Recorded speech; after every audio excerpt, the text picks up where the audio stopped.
Yeah. Pardon me and my tone. You can't step to my throne. They ain't working like me. I did this on my own.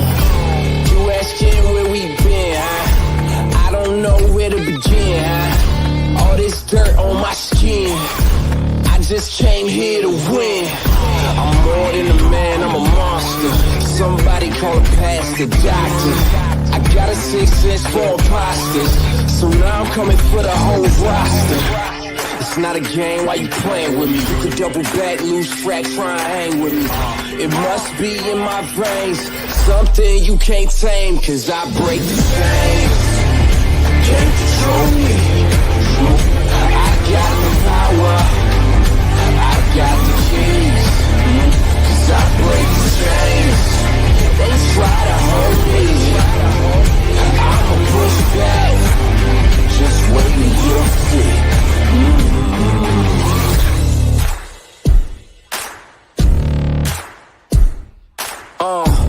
Please excuse me, your honor, but you can't hold me no longer. Can't you feel the vibrations? I broke out and left traces. Go ahead, try catch me if you can, man. You'll be looking all night, I'm the Sandman. New York, London to Japan. I'ma show the whole world who I am. Boom, boom, boom. Major look. Thanks for tuning in. Once again, you're listening to World Combat Sports. Happy Mother's Day to each and every one of you that's out here celebrating prosperity and love. We send a special thank you on the most important day of the year that's celebrated when it comes to the parents, because they don't give a crap about Father's Day. I'm just being honest, but to all the mothers out there, you know what I'm saying, it's never a time that you overlook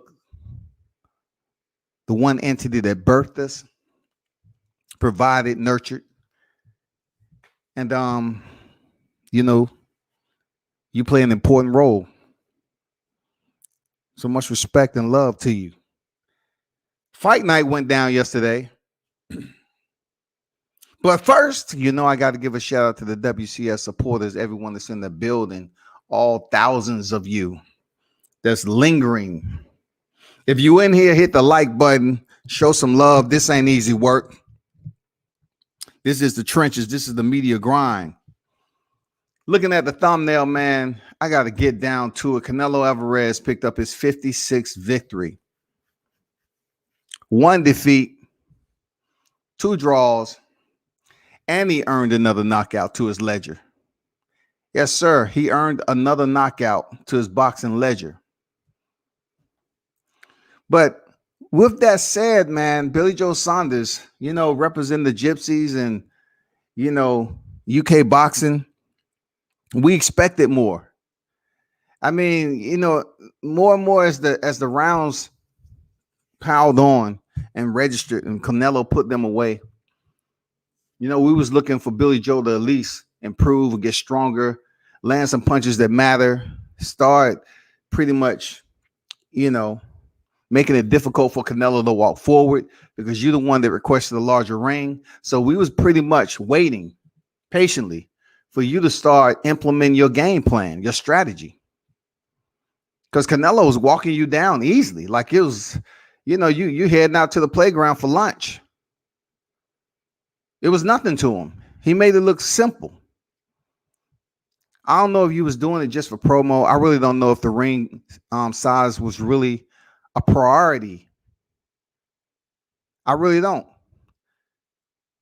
Because I saw nothing that Billy Joe did to tell me that they had a plan in place for Canelo Alvarez that coincides with the ring size.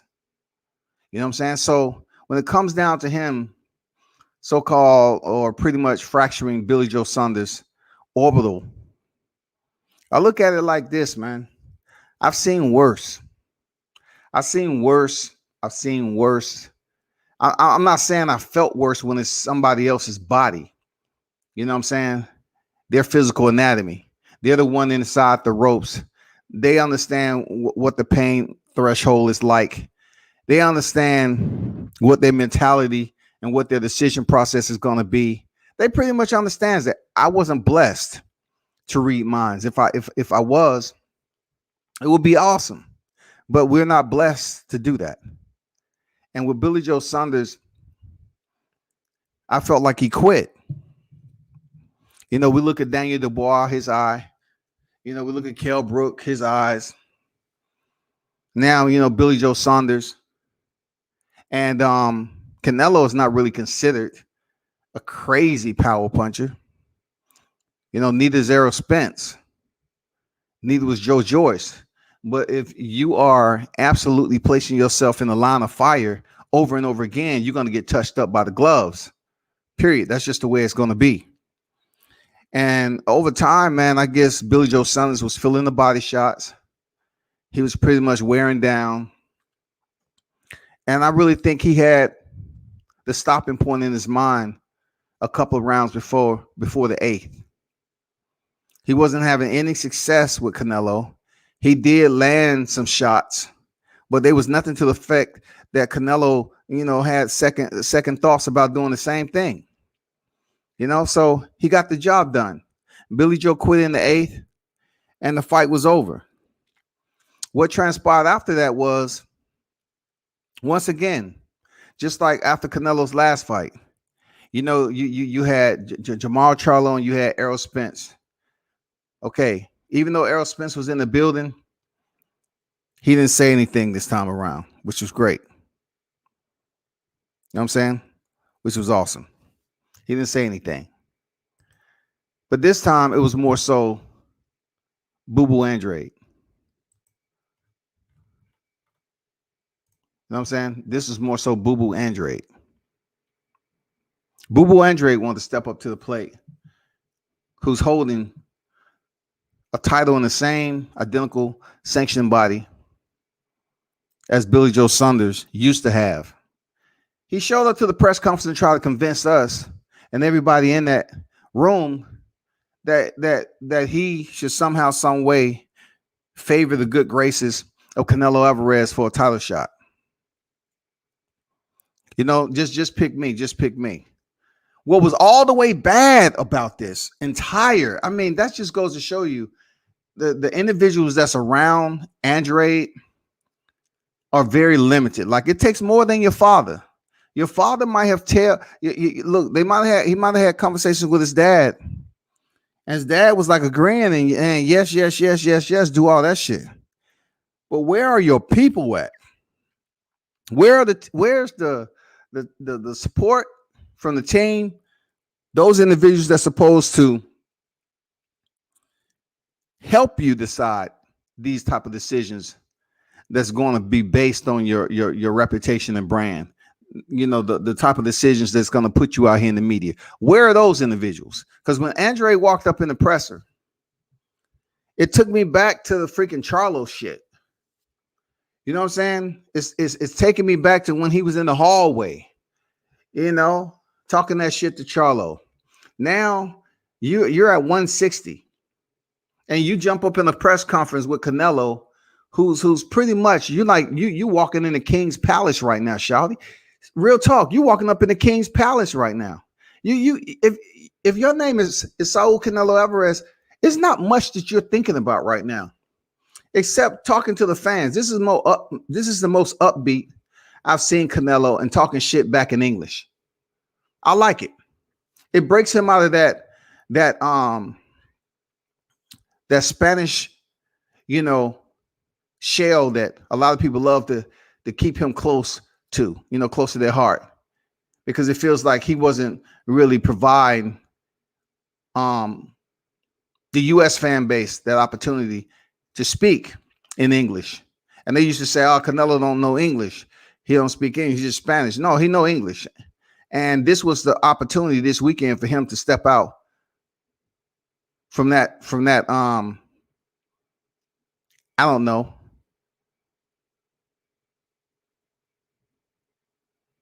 that confidence or whatever, and talk shit to Andrade.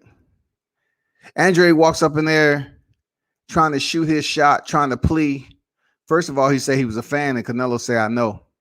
I mean, come on, man. Canelo's working on his trash talk game for real. Somebody's been goddamn grooming Canelo for a while, and he's been knowing this shit, but it really wasn't a time that he was forced to do it. You know what I'm saying? Daniel Jacobs not gonna talk shit to him. You know, him and Gennady Golovkin was in separate rooms when they was doing their press tour. It was the most boring ass promo we ever seen leading up to a fight. It really wasn't a time where Canelo was talking this shit.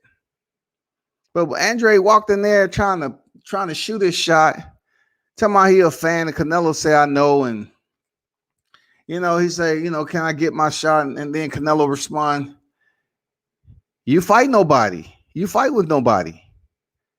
And then, you know, all of what Canelo's, even though that was a very minimal, light response, he was right.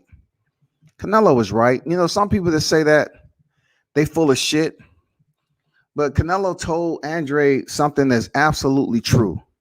He hasn't fought anyone. You're a champion at a lower weight class. Canelo is not the WBO champion. He's not just a super middleweight WBO champion. You're not just linking up with this guy because he's now the WBO super middleweight champion. The man is the unified champion. He holds the WBC, the WBA, and the WBO. And he's set to face Caleb Plant at the end of the year. Based off what we've seen with Billy Joe Saunders,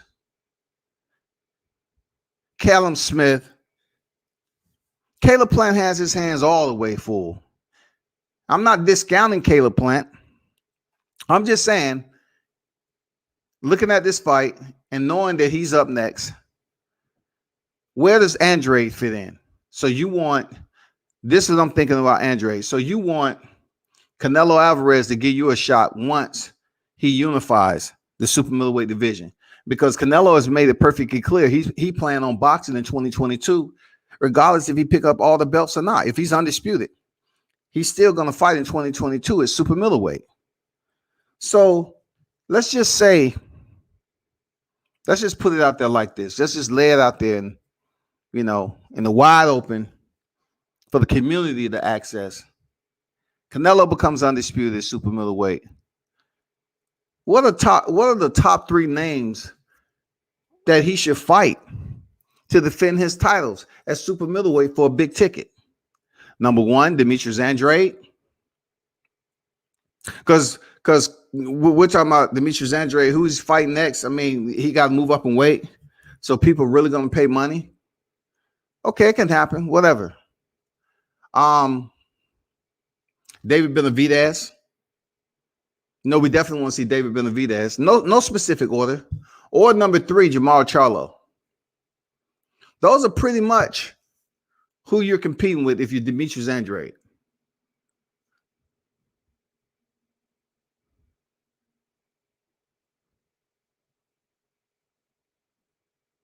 One point you can make is, if you call him for Jamal Charlo, he's at 162. All right.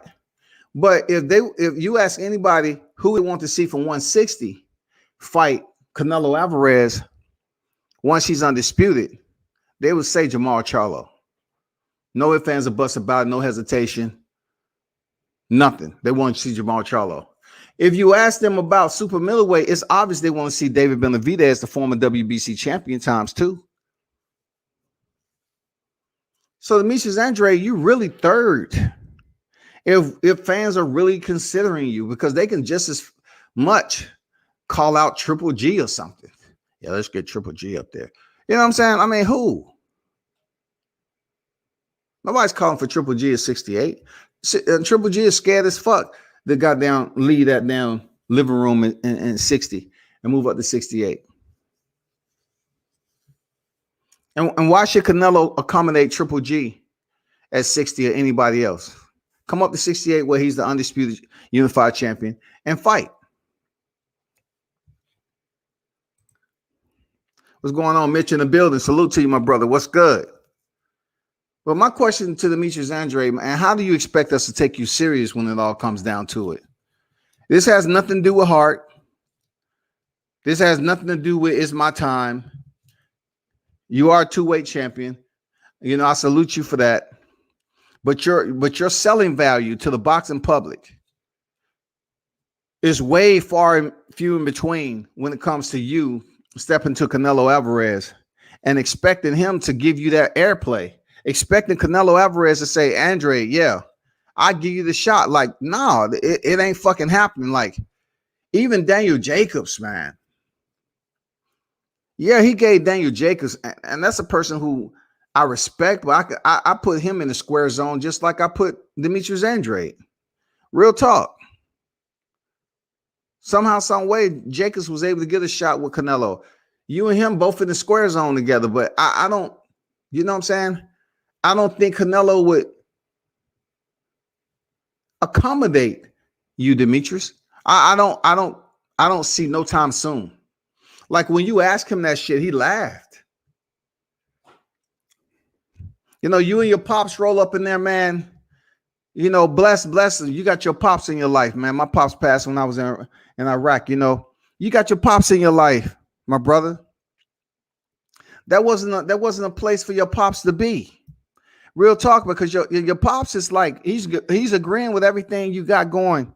He would definitely like to see you step up in there. But dude, your pops even believe that you can beat Canelo. What was the conversation y'all had before you stepped over there to that presser? You come in there, you know, like you're the humble servant. I mean, that was your intro. Like you was the humble servant. Plain to be in the king's good graces. Your Honor, we have a visitor. His name is Demetrius Andrade. He's here to see the king, Saul Canelo Alvarez. Sire, do you permit his entrance into your presence? Yeah, go ahead. I don't know what he's talking about. Yeah, go ahead. Thank you. I just want my shot. I'm a fan. I'm a fan, King. I'm a fan. Just give me my shot. That's all I want. Please allow me to grace the square with you. This is all I want and need. I mean, you know, Andrade is in a whole nother division. He's not the biggest dude, even though people try to put size on him when they compare him to Charlo and shit like that. But you, in no way, shape, or form, are going to sell tickets, man. You're better off waiting till Canelo once again get out the sport. You know what I'm saying? Wait till Canelo retire, and then come back and fight him on Triller or something. I know a lot of boxers. This is all serious. I know a lot of boxers, right, have been sitting back waiting for the pandemic to end. You know, like it's been so much that's going on. Like, man, we've been waiting for this pandemic to end, waiting for the stands to fill back up. So when it comes down to Texas, they said, shit, we have 100%, let's rock and roll. So when the camera was panning over the arena and you saw those live bodies in there, I know a lot of boxers was looking at that like, damn, that's what I'm talking about. Shit. And you know, a lot of them, they have that vision in their head. They just sit there and zone out. And if they was watching that fight yesterday at AT&T Stadium, they was looking at it, say, damn, I wish I can feel an arena like that. I hope I will in the future.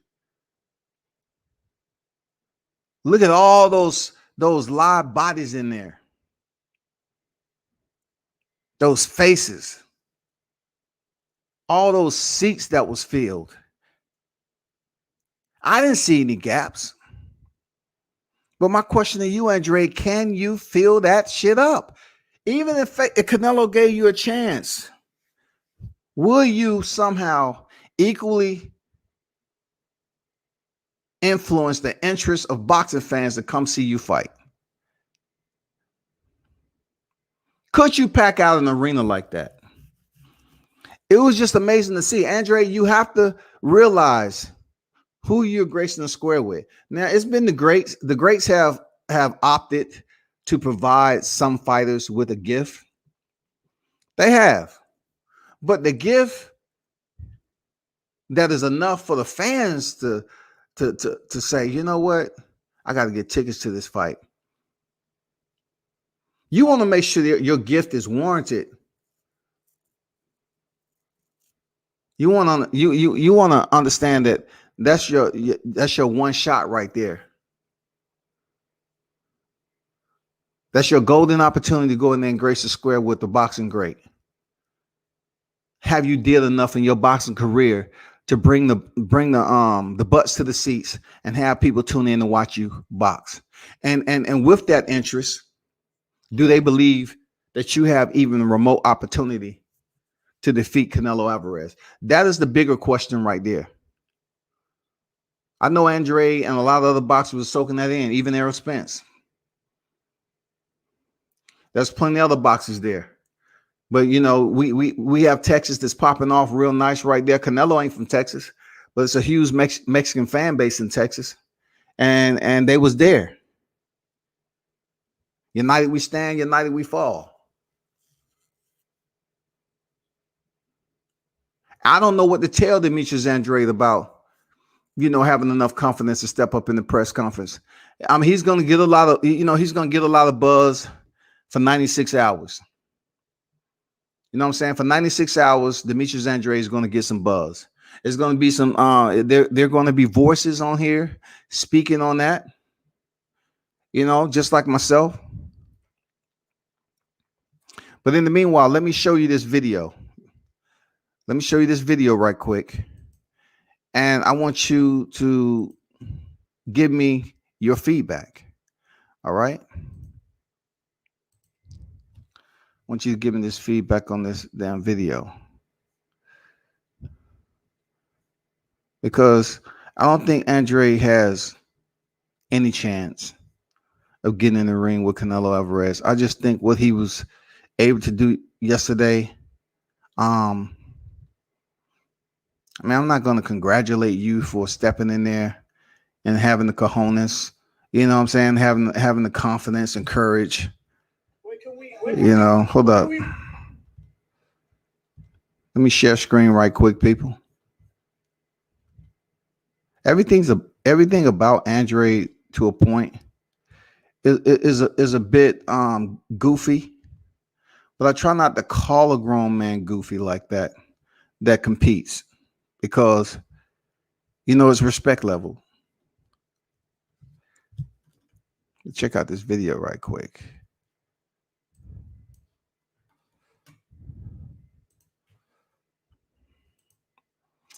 I know most of you have seen it. I'm just going back over it. Why?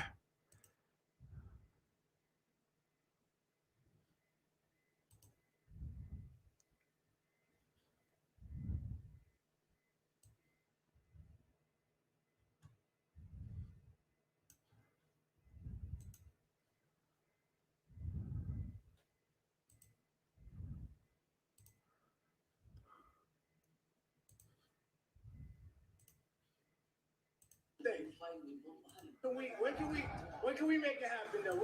Look at the hand gestures. When can we make it happen? When can we make it happen though? Right here, people. Everything about it is skit etiquette. You know, it's almost like you walk, you know, you're in high school, man, and you're doing a skit, man. It's a play. It's just all goofy from the beginning. Let me allow it to play out, though.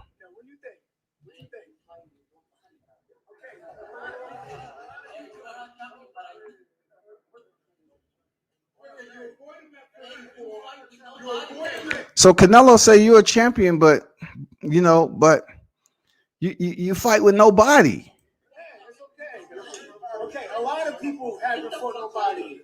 Yo, what you mean, though? Who we fight? Who we fight? I just asked you a question. I said, who are you?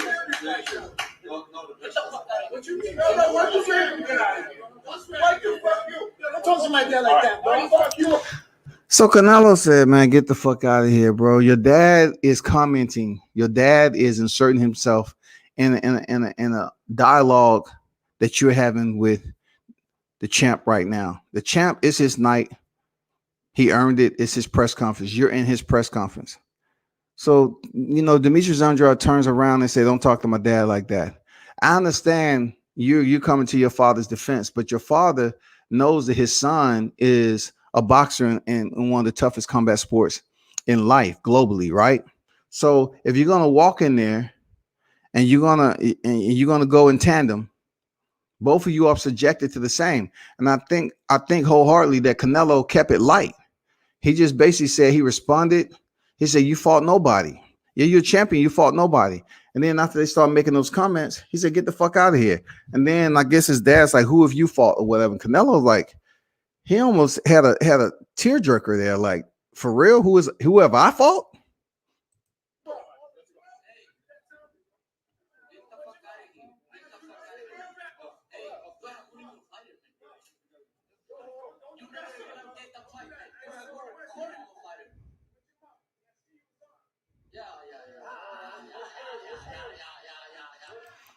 Look at Canelo. Have you seen him so theatrical? I guess somebody made a threat about when they see him and Canelo like, yeah. That was funny. That was you rarely see Canelo break character like that. And for a long time, I looked at him as being a boring fighter when it comes to promoting. And he has that unique dynamic to him because he did speak Spanish a lot of his career, but yet he was still able to win over the Mexican fans who, adored him and respected him enough to support him. You know what I'm saying? Because you say something bad about Canelo, people want to goddamn shit in their draws and shit.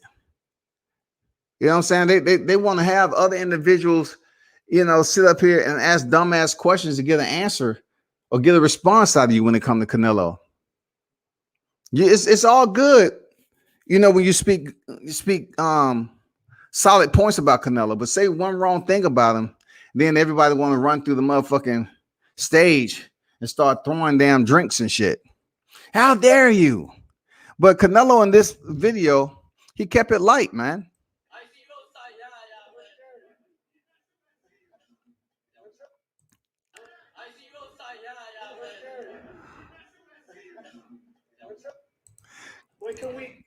Canelo like, yeah, I see you outside. You're not touching Canelo. That was Andrade who said that, bro, you're not touching Canelo. You're not getting close to him. Let's be honest.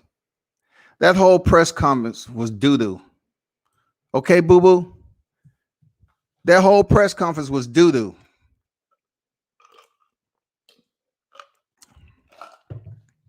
A fresh pile of piping hot doo-doo. Respect to your pops, but I put this blame. I point the finger and put the tip of my index on your forehead and say, Demetrius, you have to do better if you want bigger fights. You have to fight somebody. You have to fight somebody in your division. You can't sit up here and be negotiating more money at the end of the motherfucking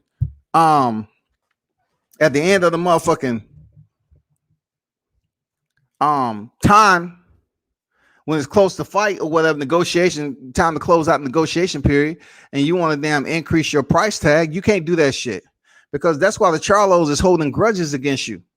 They don't give a fuck about it because they felt disrespected. You try to come back and ask for more money. That just goes to show you your people that's around you are goofy, bro. Like they're not really giving you what you need. They had you up there looking like a black pirate. That you and Sean Porter with these outfits, you kind of set the brothers back a little bit, but luckily we have enough, other brothers that's athletes is out here representing accordingly, that was able to goddamn get that shit smoothed over. Because we don't walk around dressed like y'all. But the way you acting in this press conference and then saying you're gonna meet him outside and all this other shit, bro, it failed. It failed, bro. Everything about it. You wearing the shirt, Canelo. Come on, man. It's bad enough you put the guy beneath it. But you put Canelo is scared. Who encouraged you or permitted to print the shirt up for you to wear that motherfucker?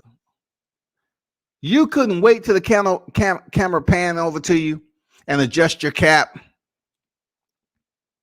so they can see the shirt. Do you believe that they're scared of you, Demetrius? Come on there, doo-doo. No one is going around and saying, oh man, that's the boogeyman. They scared of Demetrius Andrade. Real talk, they scared of him. They're not gonna give him a shot. He did everything and he did anything and everything. His boxing career is his time, it's his moment.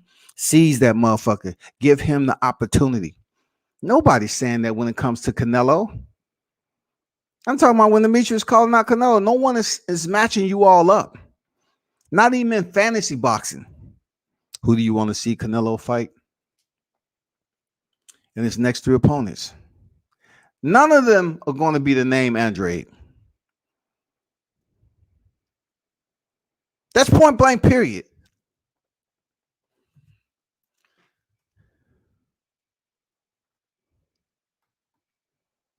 Boo Boo style reminds me of the Rail Brothers. It's fed up though. What's going on, Jay Blast in the building? It's fucked up. Though they got the same promoter, but he tried to put in Antonio Tarver and it didn't work. Horrible fighter. Horrible fighter. Andre Pops fucked up the moment. He destroyed it. I would know my place when it came down to it. I would be like, son, this is a moment that you need to, work out yourself. I can see if you were the Eubanks, that's different.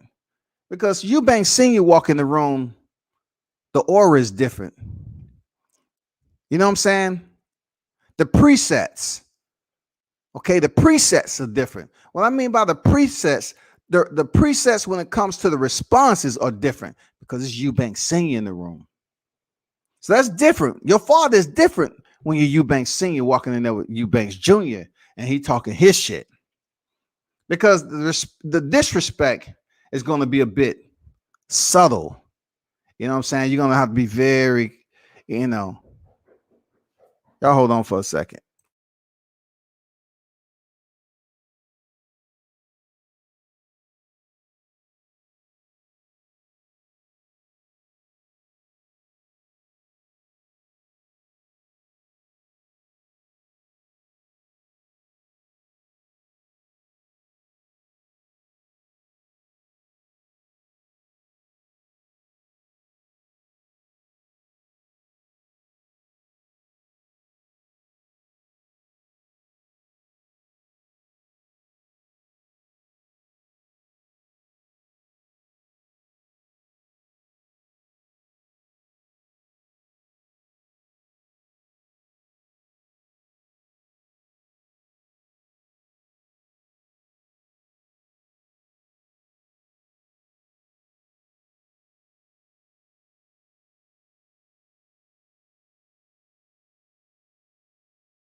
Back to what I said with Eubanks Sr. Eubanks Sr. walking there with his son Eubanks Jr. Even though his son haven't quite equaled the success that his pops had, both of them can box. So it's much different than Andrade walking in there with his pops. Because you're in the presence of a team that's in there. One of the top tier teams in Canelo Alvarez, Eddie Reynoso. So the whole setup was just terrible. Just like Miss said, it was horrible, man. It was goofy. It was playful. It was motherfucking childish. And then you're gonna damn issue threats that Canelo just laughed at, and then you're gonna say the man who is he fought. I mean, it's laughable, man. Once again, Andrade, man, I gotta move on. Ski, what's good? Canelo couldn't answer that get mad who Smith fight. To keep it G, I think Andrade puts up a better fight than Billy Joe Sanders and Smith. He hasn't touched super middleweight yet, though. Man, I have to disagree with you on that, man. I have to disagree. I'm not saying you 100% wrong, but I just have to disagree right now with him putting up a better fight at 168 because that's the division he hasn't fought at. Canelo has fought highest 175, and it'll be a tough fight for. It's a lot of shit that can happen. Motherfucker can get their goddamn face cracked in, and what he gonna do? Well, I moved up from 60. I first of all, I appreciate Canelo giving me the shot and appreciate him just overlooking. I had on one of the worst pirate outfits ever and also one of the worst press conference crash, with my pops, trying to shoot my shot, but it worked out. I was happy to go in here for 3 rounds, but hey, now I understand why Billy Joe got his face cracked open. The guy hits hard. And, those body shots broke me down early, and there's nothing I can do. I just say, shit, it's all doo-doo from here on. I knew I wasn't going to make it the distance. I just wanted to see what it feel like to step in the square with Canelo Alvarez, and I did. Pac-Man in the building, salute. He said Canelo wants no part of Andrade. I have to disagree, Tay. I don't think Canelo Alvarez is one bit scared of Demetrius Andrade. Hell no. Somebody gonna have to goddamn convince me of that. This dude at 160. I mean, what we gonna say? He's fighting southpaw. I mean, what were we looking at yesterday? What was Billy Joe Saunders? I mean, what is there to be scared of? Speed, power? What are we to look at to be scared of Andrade when it comes to Canelo? I don't know, man. Ski said Canelo fighting bombs, though. I'd rather see Doodoo than Smith brothers and Billy Ho. They on the same street. You can't say he fighting bombs. That's all he's fighting is bombs. So let's go check out, this, once again, the bum theory. Let's go check out the bum theory. Because I don't know where y'all going with this bum theory, man. But I totally disagree with, him want no part. And please, Canelo is no way, shape, or form afraid of Demetrius Andrade. This is Canelo Alvarez, 56-1, 38 knockouts. He just earned another one yesterday, 8th round stoppage, 30 years old. So let me start with the bums. Let me go all the way down. Carlos Baldomir is locked up right now, but at one point in time, he did fight. I'm just trying to go down as deep as I can to familiar names to start off with. Now, granted, I've been through this several times before, and I have made it perfectly clear that he has a lot of fights that was in Mexico. I made it perfectly clear, y'all. I have given you all the fights he had in Mexico, but let's keep it moving.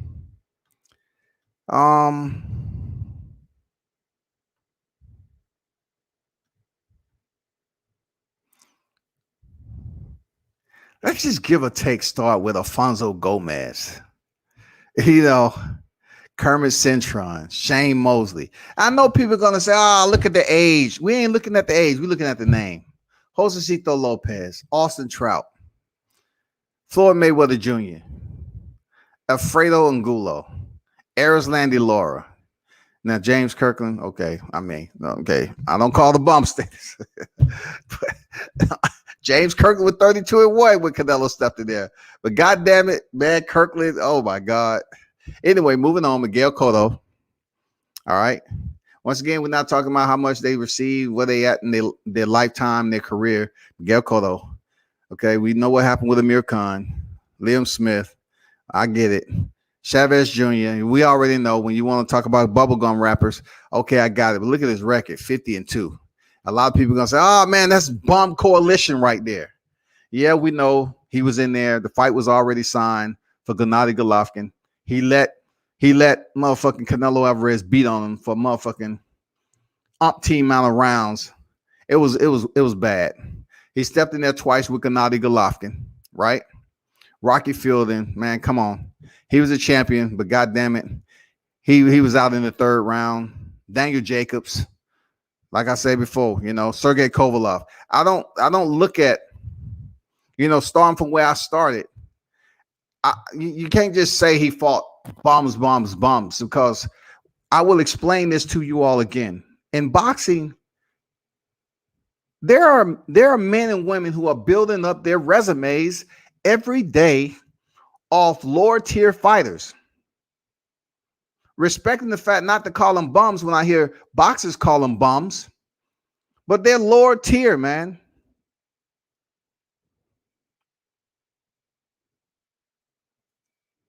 They're fighters that you may step in the ring 20 times and you never know who they are, because all their fight are lower tier fights, regional fights, on club fights.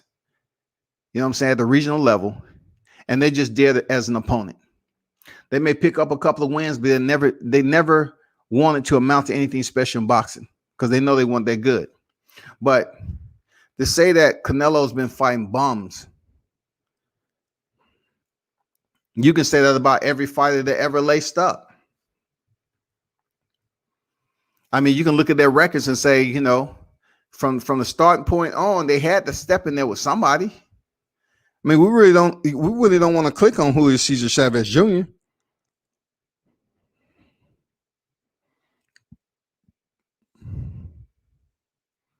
I mean, that's just the lay of the land when it comes to boxing, y'all. You can't say he fought all bums. Boxing, like I always say, it is not producing killers. It is not producing a steady killer's row of boxer that is coming up from the amateurs or just signing up for a boxing license, period. It's not. You have to accept it. I do not Charlo, but Canelo is not just him. Let me see. Let me try to read this a little bit better. I do not Charlo, but Canelo is not just him, but the style Canelo is avoiding athletic fighters. Okay, he has had athletic fighters, but you have to make it a point to understand, did he get past those athletic fighters? And is a fighter not able? Well, let me back up. Is a fighter supposed to have easy fights? Because if Canelo goes in here and pretty much have an easy go with all his opponents, they're going to give you that Roy Jones treatment. You know what they're going to say? I'm not talking about before he was knocked out by Antonio Tarver, nothing like that. They're going to say, did he ever fight somebody equal or greater than himself? That's the question that they put on Roy Jones and some other fighters. So you look at Canelo Alvarez's resume. Has he fought anyone equal or greater than himself in his resume? People are always going to say Floyd gave him the business and put that one loss on his record. But then you have the United Mexican fans that always say, well, that was a different Canelo. Floyd needs to give him a shot right now. We'll see. That's two different eras right now. That's two different eras. You can put the what ifs all you want. We're in totally two different generations right now. So much time has passed by.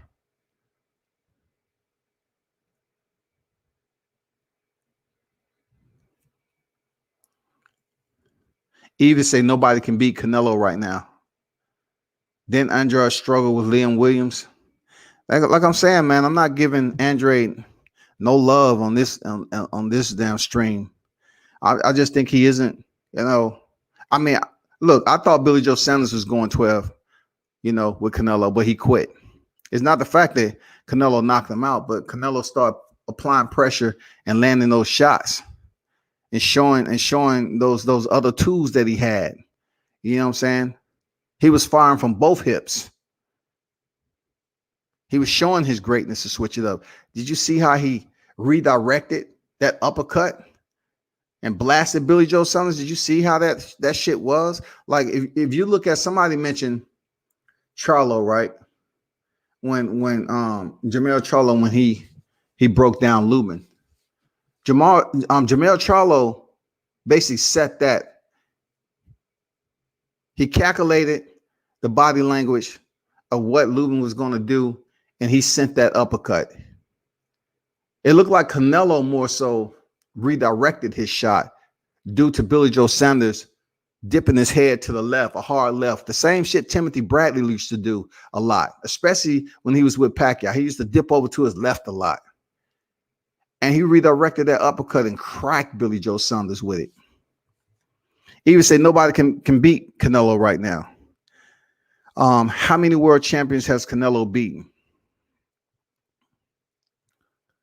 Calvin Smith, if you asking, I know you just asking, but I'm just saying, we just went over his resume, and there's no need to. I know that's a rhetorical question, how many world champions and everything, but you have to understand that Canelo in itself, how many divisions he's been able to fight, and once he decided to say, okay, I'm moving up and I'm increasing my weight classes, well, I'm gonna fight who has a belt. Those names may not register with a lot of people. They might not give you the check mark, you know what I'm saying, to say you're certified with fighting this opponent. But like I said before, what has been the issue in boxing? You have a lot of belts, right? Floyd Mayweather was crying and screaming in a tirade about boxing need to clean up the sport, right?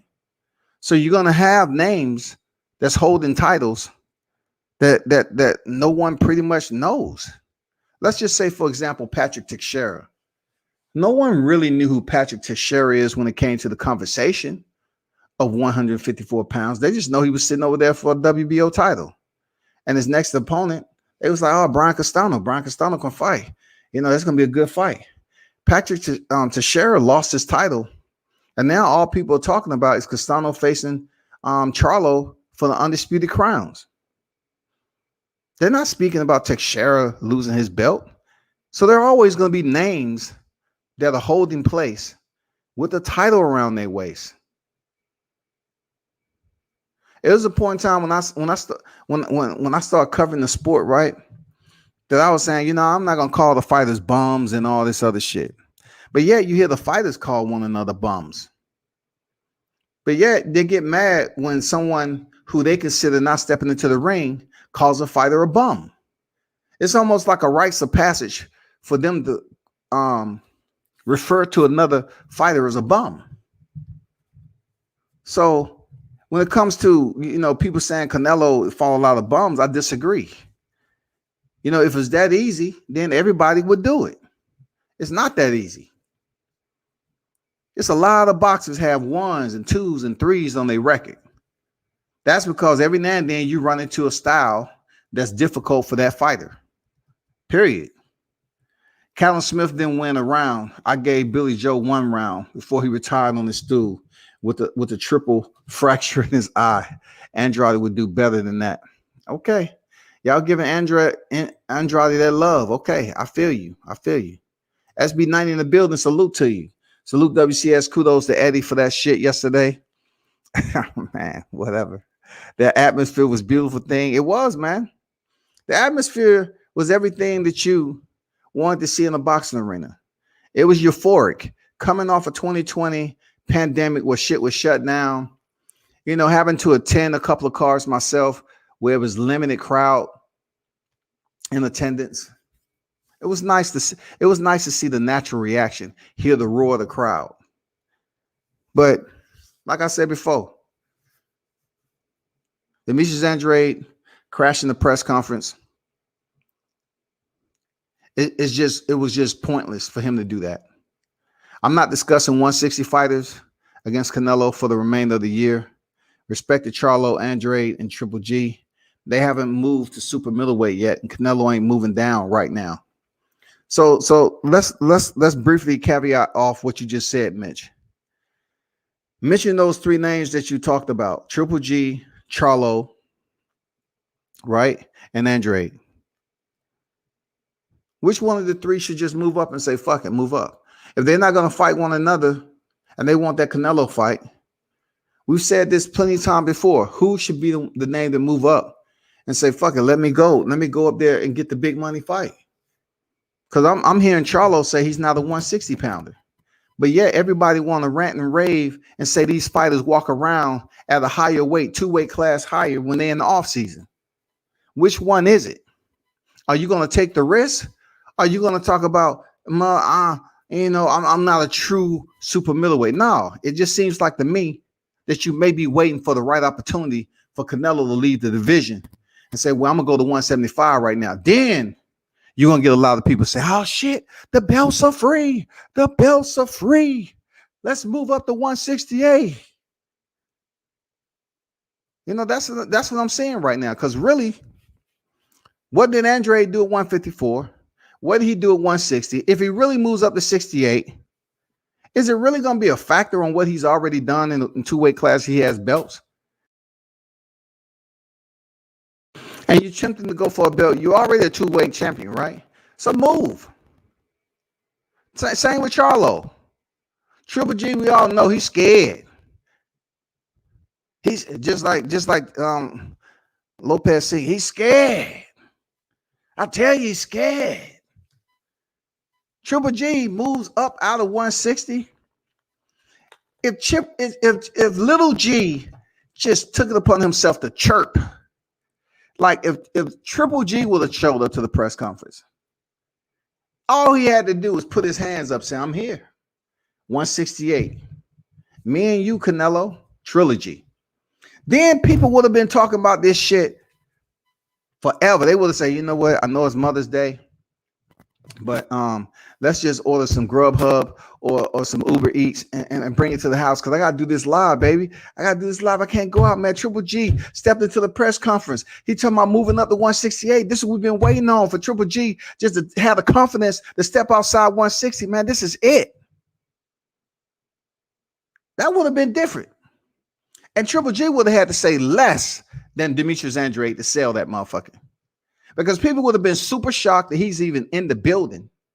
First of all. Second, Canelo has been in the ring with him twice already. And the lives would have been rampant, man.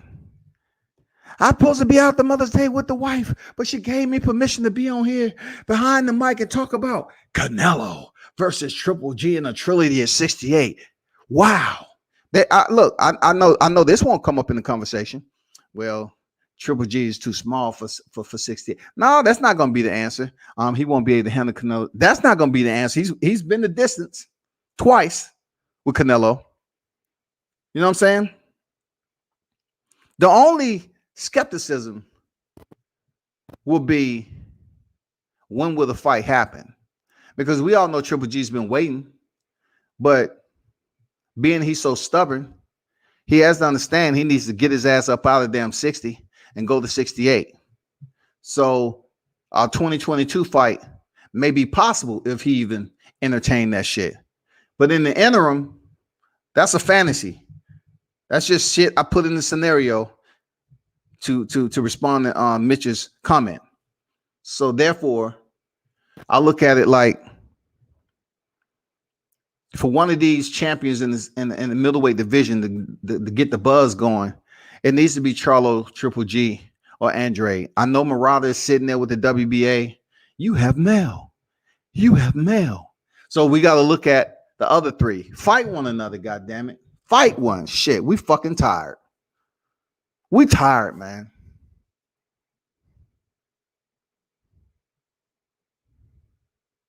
Mauro Charlo coming off a win over Darian Chinko, who had 2 times to do it at the IBF.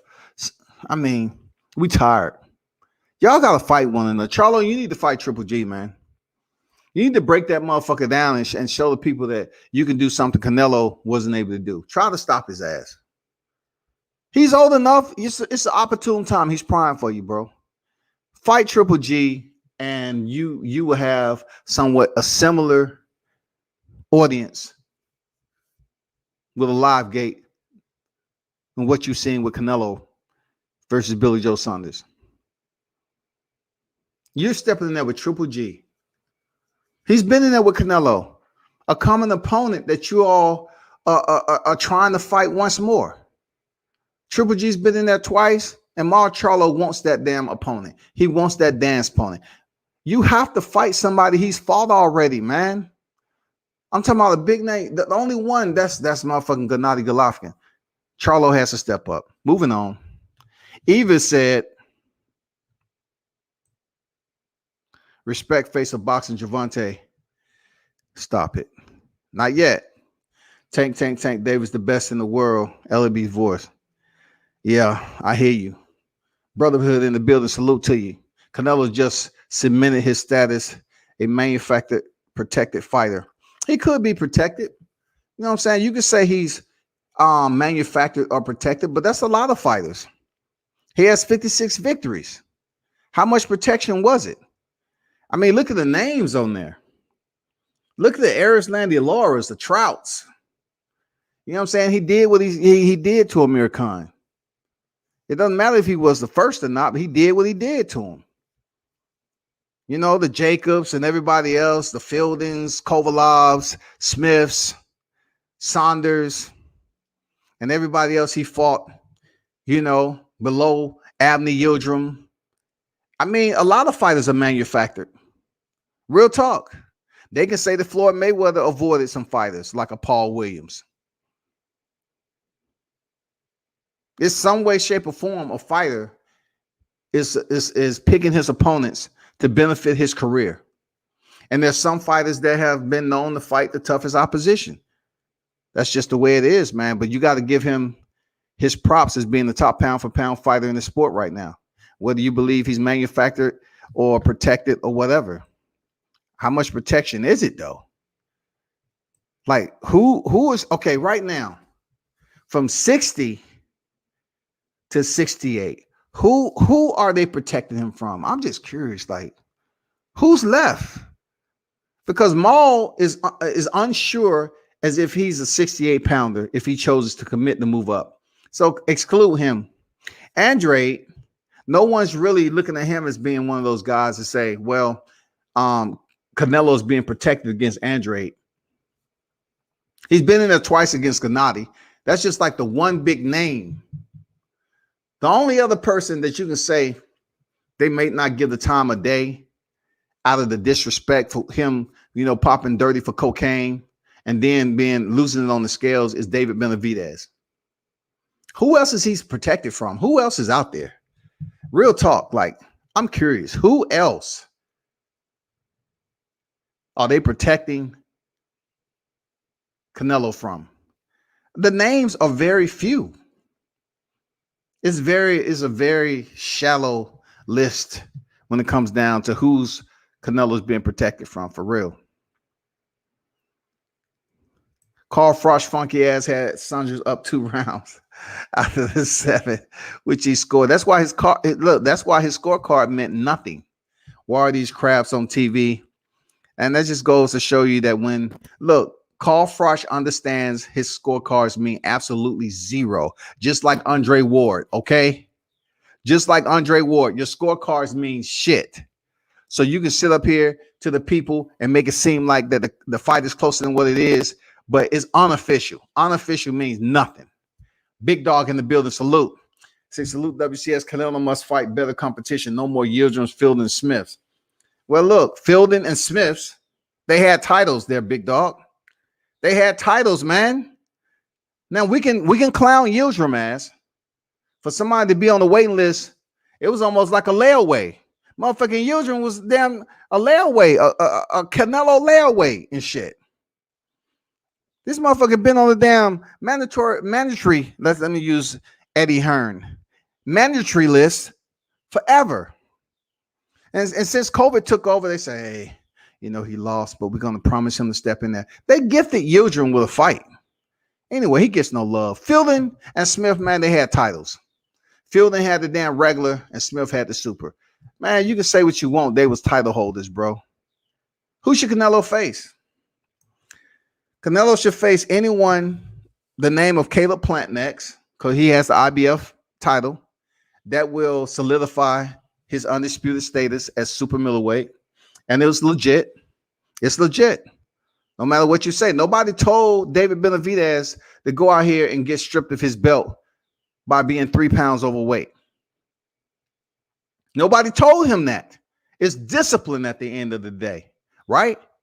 So if that belt is sitting up there and they felt there was nobody else that they can slide up in there to fight for that. He tried it with Yildirim. They say, no, we ain't approving that. So I said, okay, cool. Fight Callum Smith, throw in the WBC. Cool. We can do that right there. That's more sellable to the audience. Don't blame Canelo for being able to get a 2-for-1 special. And that special happened to be the WBC super middleweight title. Man, come on, man. I don't knock that man for that. Canelo should face people that won't be 10-1 underdogs. Okay. Brotherhood. Put 2 names who won't be 2-1 underdogs as super middleweight. 10-1 underdogs. Put 2 names up there that won't be 10-1.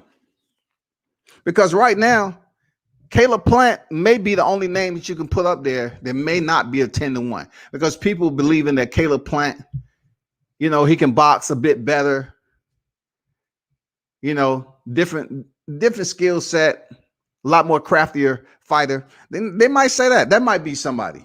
But who else up at 68 that you're going to say is not a 10-1 underdog? Triple G might be stronger at 68, but his age moving up might not be good for him. Triple G been at 160 his entire career. Say one more again. His entire career.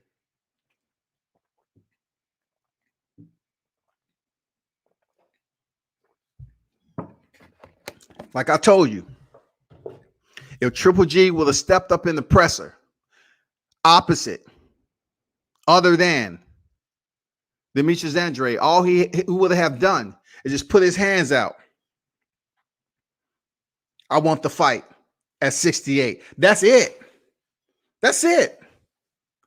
The whole mood would have changed. Motherfuckers would have got out their seat and put their cameras in Triple G face. I'm here. I want to fight you at 68. He can't say he's scared, that Canelo is scared to fight him at 60, because he fought him twice at 60, bro. So now Triple G steps into the presser. He gets a different type of energy and respect than Demetrius Andrade, because he's been in there with the champ twice.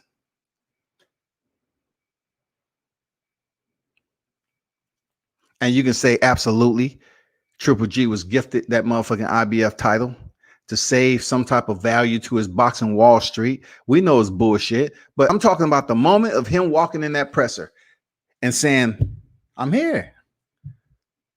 I want to fight you at 68. Let's do it. 2022 would have had a fight already. Canelo probably would say, you know what? Fuck it. You want to move up to 68? And Canelo has already said he's committed to defending his title at 68 once he's undisputed. Let's do it. That's only if Charlo ain't moving up, because goddamn it, if Charlo would have stepped in the press conference, it would have gathered some buzz. Yes, sir. I think Charlo would have created more buzz than Triple G, to be honest. Seriously. Because, Charlo's age and everything, Triple G just a little bit older. They're going to say, oh, man, Charlo's stepping up. He's committed. He made the decision. He's moving up to 68. He stepped into the pressure. You know how the Charlo brothers get down? You know how they get down? Mar Charlo step up in the press conference. It's on and popping. Canelo would have told Charlo the exact same shit that he told Demetrius Andrade. Real talk. You fight nobody. You fight with nobody. He would have told Charlo the same shit. Seriously, he would have told him the same thing. But Charlo would have said, I'm here to fight you, though. That's who I'm here to fight. Forget everything else that's in the rear view. I'm here to fight you. You in front of me right now. Then the conversation would have been different. Let's not talk about what's on my resume. Let's talk about who I'm trying to put on my resume. And that's you, Canelo. I'm trying to put you on my resume on the left side. Mitch says, Oh, I already read that. Coach Chris in the building. What's good? World Combat Sports. What is the deal? What's good? Feed Triple G to Belanga. That's if Triple G believes Belanga is worthy to fight him. Real talk. Once again, if we're going to play this anthem, does he deserve a shot with Triple G? Triple G has one freaking defeat on his record. He's been the distance. You think Belanga is going to stand in the pocket and trade with Triple G? He hasn't even faced an opponent remotely close to Triple G's status when it comes to boxing and banging. I don't think he's deserved his shot with Triple G yet, man. Not just coming off Demond Nicholson. No, man. Like Belanga's not there yet, man. That'll be a good name to put on his resume, though. But seeing him do the same predictable setups over and over again with Nicholson, especially when Nicholson was letting off his combinations and Belanga would just sit there with his guard up, slide that right foot back, post up, to land that right hand. He cannot do that with Triple G. Triple G is going to continue to walk through that shit and throw punches. He's going to force Belanga to box off the back foot. I just don't see him being ready for Triple G yet. But the word feed, oh, exactly right. Feed Belanga to Triple G. Feed Belanga to Triple G, because you talking about feed Triple G to Belanga. That shit, nah. Put that in reverse. Canelo's a fake ass champion. Damn, coach saying Canelo's a fake ass champion. Man, what a fraud. See, you're gonna have Canelo freaking fans and supporters, and you're gonna have the ones who don't like him. Andrew said, I really want to see a trilogy. I sure don't want to see Triple G versus Canelo 3. Hell no. I'm just putting it up there as far as, Brotherhood said 10-1 fighters. So I'm looking at it like from 68 to 60, who can he step in there that won't be considered a 10-1? You got the Charlos. He's already been in Triple G. Triple G, you can say that, but 68 though. Caleb Plant, David Benavidez. That's a short line. Who's at 68 that won't be considered with those betting odds, man? If I had to choose, I would refer to see Charlo versus Canelo at 68. He's the stronger of the two between himself and Andrade. But honestly, I want to see middleweight champs fight each other. I agree with that. Charlo, Andrade, and Benavidez for sure. I agree. It's a short list, though. I know I said earlier who won't be the 10-1, but goddamn it. Yeah, I know Benavidez won't be a 10-1, but he might be an 8. I don't know, man. Out of all them three right there, Benavidez might be the lowest. I'll take that back. I'm gonna stop bullshitting. Benavidez might be the lowest when it comes to the odds makers. The gap may be the smallest. But with Charlo and Andrade, being that they haven't fought at 68, it'll be a larger gap, in my opinion. And, people say, what Charlo, he has the size and everything, but Charlo himself is saying that he's not a super middleweight. So make up your mind. Are you confident to move up to 68 and face somebody like Canelo, or you not? What's going on? Pete Davenport in the building. Salute, my brother. Coach Chris say freaking tired of Canelo, so freaking weak. He was losing last night for me. I disagree, coach. If this is the real coach, I disagree. He was losing. He was never losing that fight, dog. Never. Canelo's selective, but he's doing his shit right now. 3 fights this year, 2 with champs, and it's only May. We all respect Plant, and that's his next target. Of course, that's his next target. Absolutely. Caleb Plant got that IBF strap. Absolutely, people. Absolutely, that's his next. They certainly are keeping Andrade away. Canelo a bitch. I don't even know if this is the real Coach Chris, like that. Boxing looks corny. Time for Caleb Plant to nut up. Andrew think Caleb Plant gonna nut up. I don't know, man. It'll be a tough fight for him. It will be a tough fight. And they put Lawrence Cole in there as the referee. Motherfucking Canelo definitely gonna come up out of that motherfucker with an early stoppage. Put Lawrence Cole, have the motherfucker in Texas. You know what I'm saying? And shit. Put Lawrence Cole in as a referee, and that's gonna be what it is.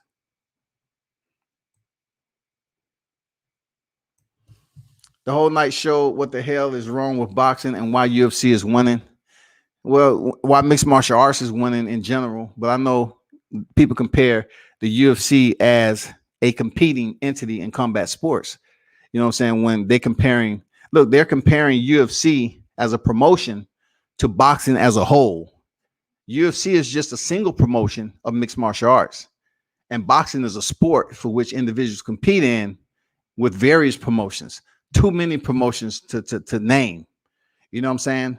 So that shows you the power that the UFC has right now.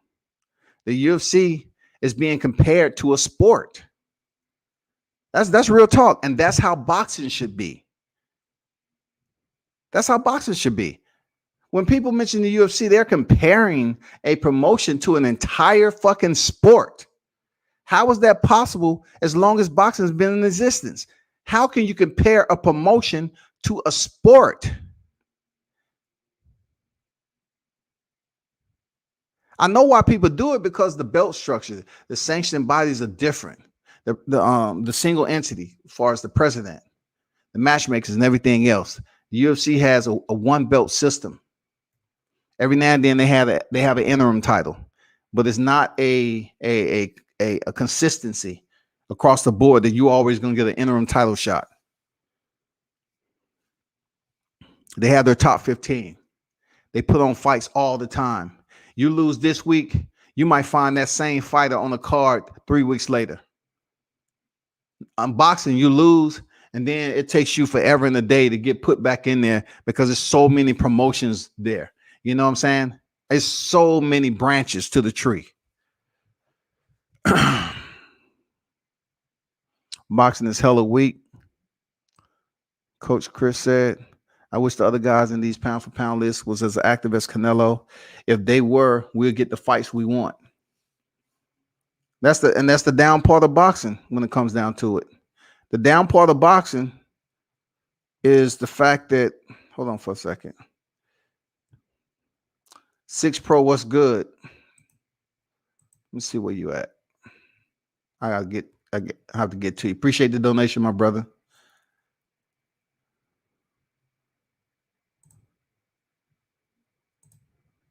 I'm trying to catch up to these comments.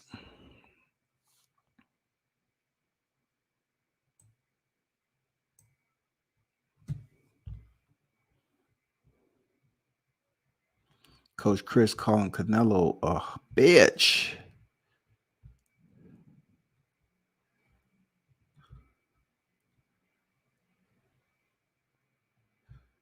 I remember when I was talking about mixed martial arts ways back, they said, nobody give a fuck about MMA. Yeah, you should. I wish the other guy in these pound for pound. Okay, this is where I'm at right now. So Evis, Mayweather, and Canelo have discipline that most boxers don't have. It's a lot of boxers out there that has discipline. You know what I'm saying? Like Mikey Garcia. Mikey Garcia, you can say he has discipline. You know, he's a 4 division champ. It's just hard to please the boxing fans right now. You know, you can put Gary Russell Jr. as having discipline, but Gary Russell Jr. is a featherweight champion. He's a featherweight champion. He hasn't chose to move up. He has discipline. You know, you have to understand that Canelo did pop dirty. People want to look at Floyd Mayweather and they say, okay, he's disciplined and he did it different. He made it look easy. But also they'll try to put in there as if Floyd used the illegal IV and all this other shit. But we're talking facts with facts. Canelo did get suspended retro back to February, and the shit was over in time for him to step in there and face Gennady Golovkin in a rematch.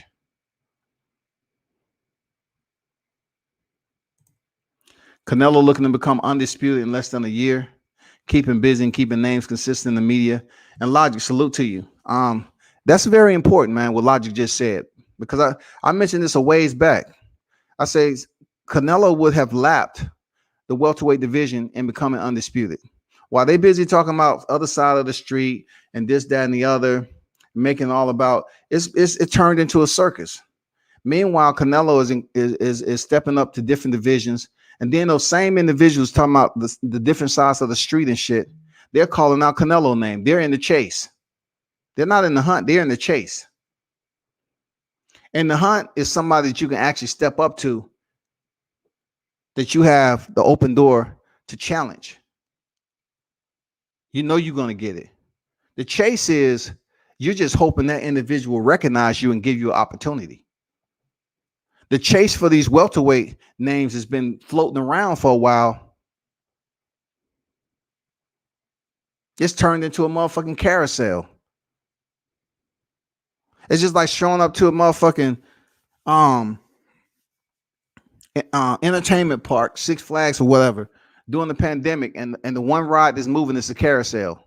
The horse is going up and down and shit. Ain't nobody on that motherfucker. That's the same shit we've been hearing welterweight, but yet Canelo has ran laps. He fought for the WBC and WBA, just fought for the WBO yesterday. Now he's headed at the end of the year, just like it was said, unifying. And we don't know if he's undisputed yet because he hasn't gotten a fight. That's good shit.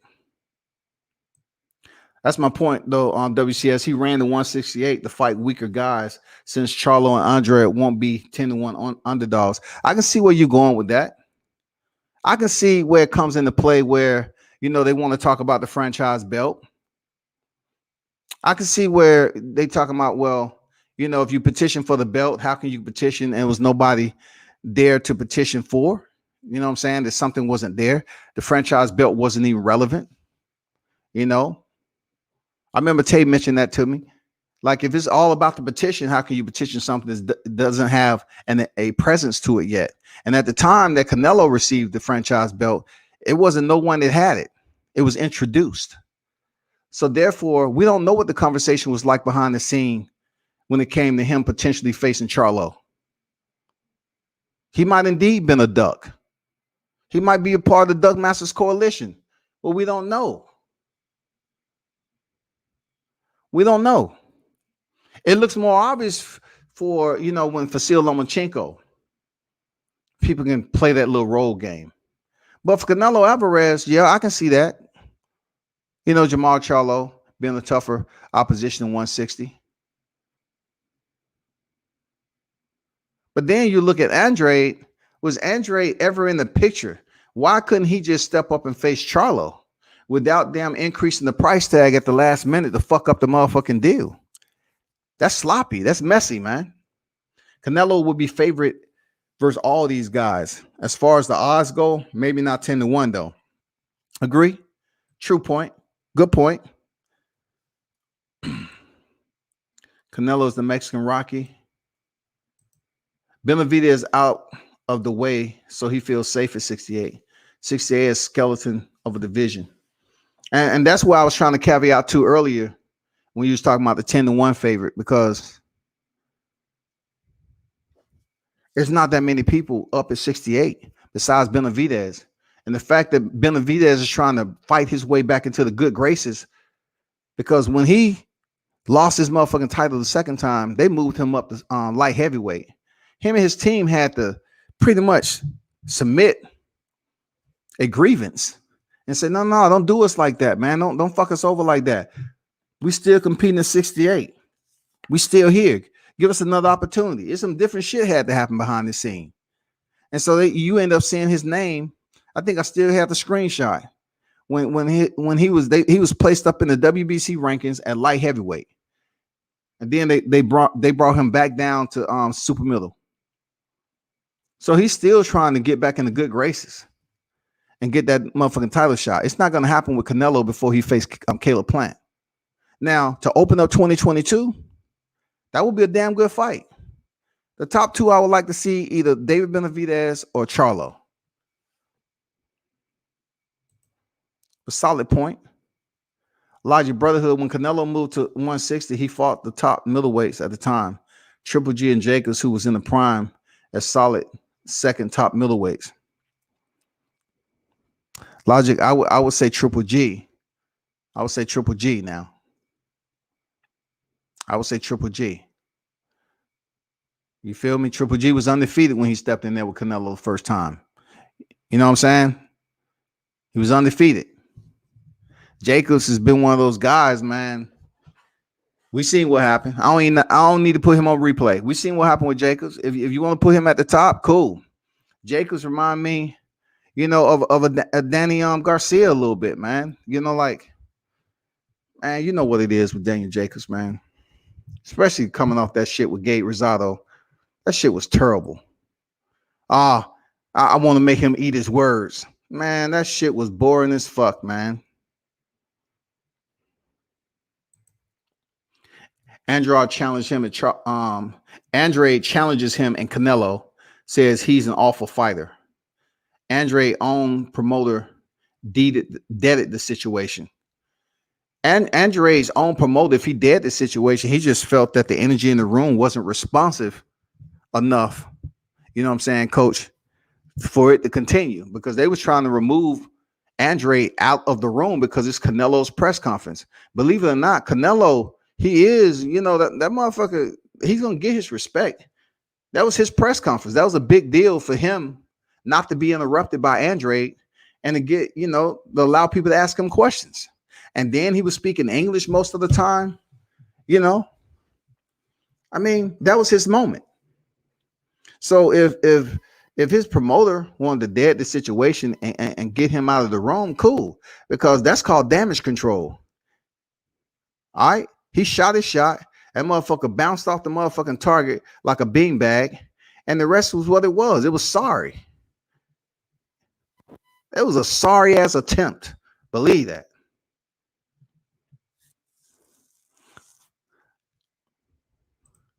Andrade might be 10-1 in 68. Damn.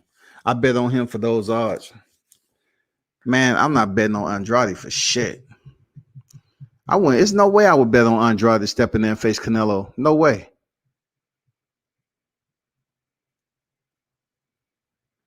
And we can talk about the worst promoter ever, Eddie Hearn. Don't get me started. Canelo hurts Triple G at this point. Nello landing bombs, man. Yeah, Nello put the beat down. Man, come on, man. He touches him up real nice, man. And plus, a lot of people don't understand, or they unwilling to accept that Triple G has tread on him. Triple G has all this tread on him. Walking through punches. This is the one thing about boxing. You cannot send another physical body, another unit, to basically fight rounds for you up to the 5th or 6th round. Then they send in the fresh body. This is not baseball. You're not sending motherfuckers in there to fight with you and hope they keep the fight close to 6, and then you come in there. He has tread. All that walking through punches, big drama show and shit. Motherfucker, you taking punishment. Canelo said he's going to collect all the belts at 60, then ran when Andrade was the last piece. Hey, I can't deny that. But he did beat Triple G. Shit. The bigger name at 60 right now. I think his record, 45-1, something like that. If you want to add that last sorry fight he had, 44-1, 45-1, man, hey, he's the bigger name down there. I won't debate that. He did dip up to 68. I look at it like this, brotherhood. Was he making the decision to transition to put another to more divisions to his credentials? Because he's only 30. He's doing the right thing. I don't see Canelo staying in the sport and overextending his stay. So why not move up divisions and start picking up belts? Who's to say you have to accommodate these motherfuckers, dog? Who? It's up to Canelo to be in charge and be the pilot of his career. If it was time for him to move up and put some more divisions under his belt, Why not? This man is fighting for greatness. Yeah, it's clenbuterol in there. But at the end of the day, this motherfucker is still one of the top dogs in boxing. Can't make this pussy ass get in the ring. He fought the best 160 regardless, collecting the belts. He lied about going undisputed once. I'd be a fool to think he wouldn't do it again. Man, hey, you want to talk about morals and principles, man? You shit, you in the right way. Morals and principles, that shit ain't never gonna be that way in boxing, man. It ain't no morals and principles. It's full of damn criminals, crooks, felons, liars. That's boxing. That's combat sports, period. This motherfucker is never gonna be about integrity. Canelo running, Fury running. Is this boxing a track? Coach is going hard today. Eddie Hearn's doing a much better job than Bob and Frank. I don't know about that, though. We just came off of the zone card that was just like motherfucking Ambien. That shit was motherfucking unconsciousness. That motherfucker was goddamn, what they call it? You sleepwalking? Motherfucker was in front of the TV with his eyes open, but he was asleep. Man, the zone put on their track record for quality cards is like, man, that shit is not motherfucking consistent. I'm a Belanga believer. Let me live WCS. Okay, I'll drop the link in a minute. Triple G is done. I got Belanga stopping him. Man, no way. Big dog, you make sure you jump on here too. Explain that shit. Canelo fought the best too, 154.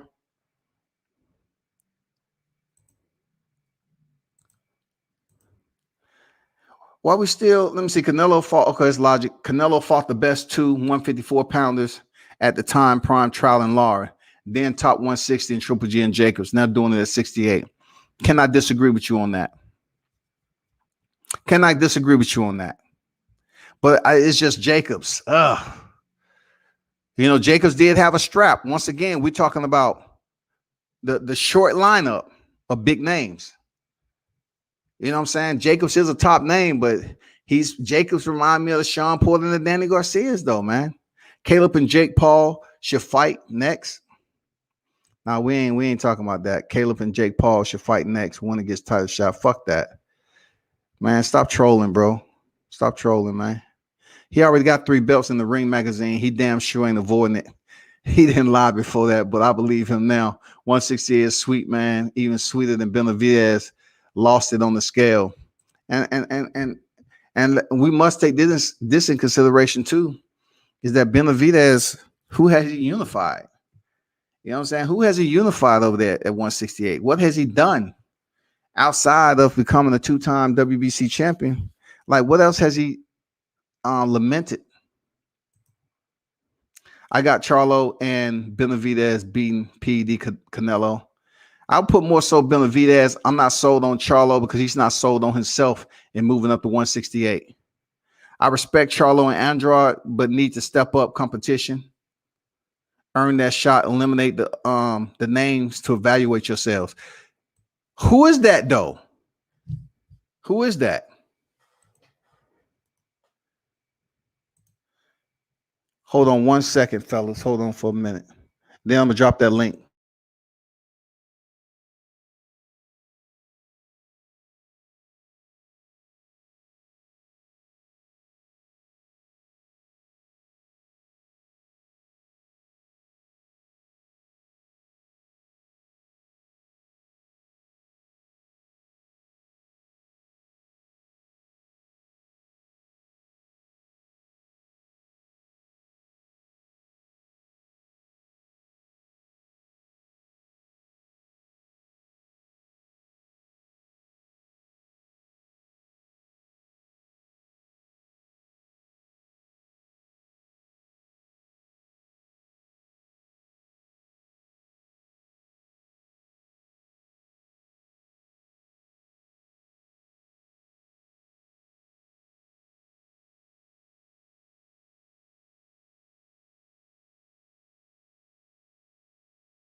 There go that link, people.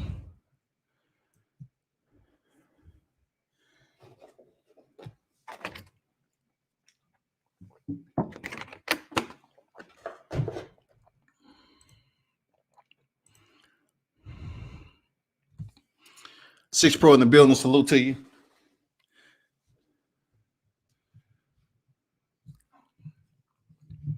I mean, you can call it what you want. You say, wow, the Canelo best wins, either questionable or downright sketchy.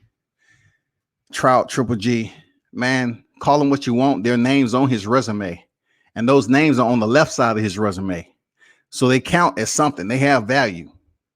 And also the names that you mentioned, they're reputable opponents. They're reputable opponents. Like, you can't just hold Canelo accountable and don't recognize that boxing has problems with the best fighting the best, and also the judges and the motherfucking referees. You saw what happened with Takayama when he was in there with Soto. They were having a banging out slugfest. Both of them dancing, moving around, putting on a show. And then out of nowhere, Lawrence Cole, of all people, who, if you go online and drop his name in Google, they say the worst referee, the referee in boxing. Not one of the worst, the worst. And he stopped Takayama's chances of giving the fans what they want. Why would he do that? And that's why people are always going to frown on boxing, because sometimes when you get big names in there, which we consider a good fight, solid, the referee steps in and ruin the whole thing. And people want to say, oh, that was fixed. The referee, you know, he stopped the fight on some bullshit.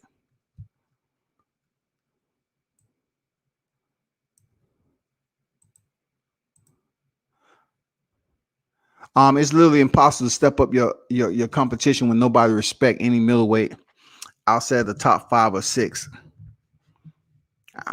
Like I said, if you put some factual shit in there, I can't debate it.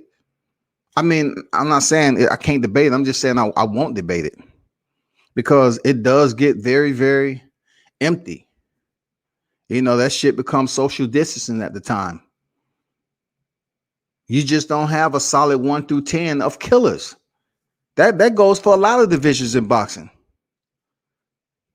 Look at the super welterweight division. The little names. At one time it was Jared Hurd. But now when you mention the Jared Hurds, the J-Rocks, the Eric Salubin, I mean, you look at them taking losses, and then you see Tim Tszyu coming up, people pushing for Tim Tszyu.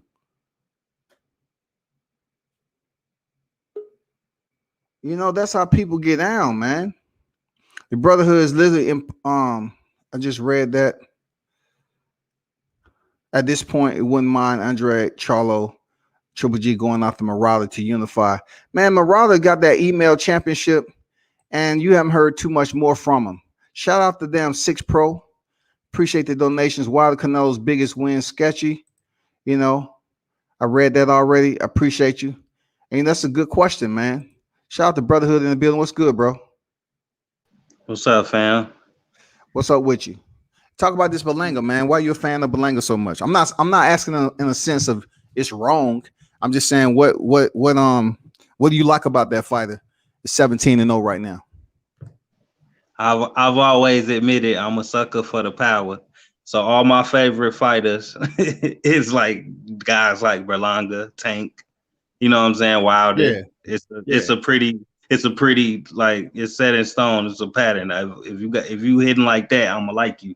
Like, we all come to see the knockouts. Let's be honest about it. I agree.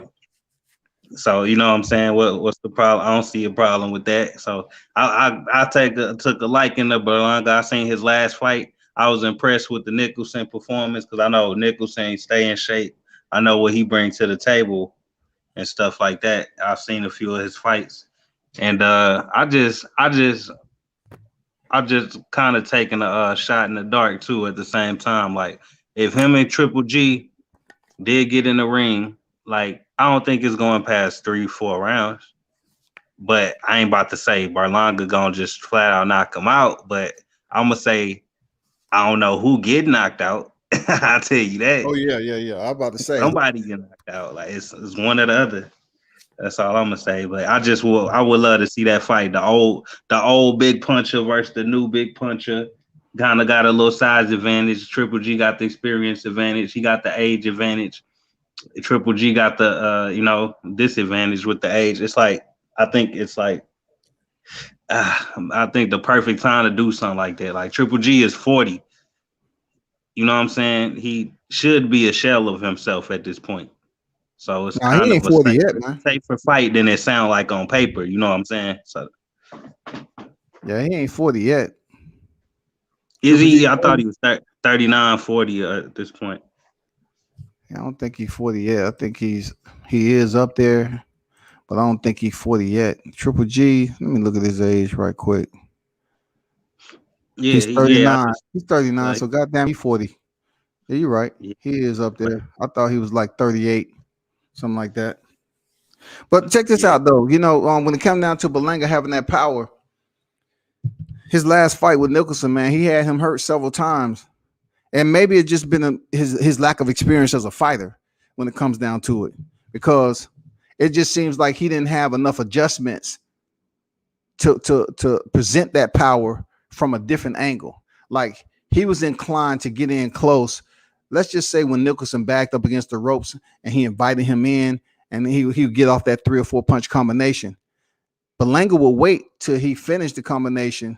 In the process, he would just get and post up and frame to throw that right hand and to throw the left hook. You know, he kept doing that over and over again, even when they was in the middle of the ring.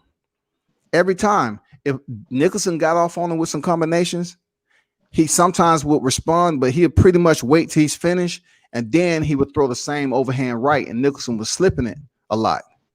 So I guess he needs to just come up with different ways on how to present that power. I mean, because he legitimately has an entertaining style to me.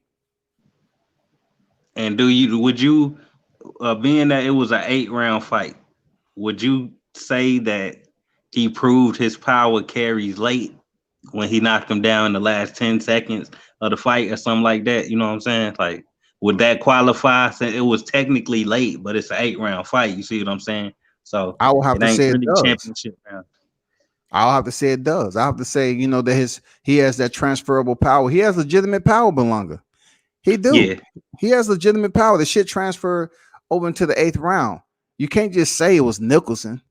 You got to give him credit and saying, yeah, he has power that resonates, you know, to later rounds. But then again, he needs to step up competition.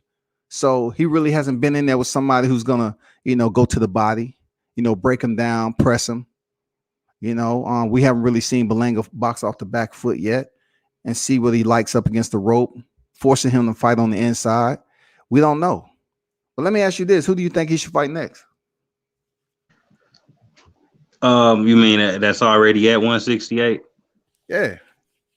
I mean, that's but the thing, like 168 is so depleted in my opinion that like it's hard. It's like maybe somebody like Caleb Truax, you know. Best I can think of, maybe somebody like Lemieux. Let's test that chin. You know what I'm saying? Even Jacobs. I don't think Jacobs going 12 with that boy, or 10, however many it'll be. Like, oh shit, anybody below the top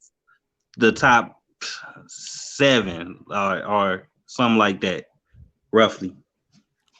But I would rather see him bring up a nice little 160 pounder that's got, you know, some clout too, like Triple G. That's what I'm saying. And plus Triple G kind of a punching bag, you know, like being a sitting target, a sitting duck, and a guy having a lot of power to hit you with. That's not a good combination. You see what I'm saying?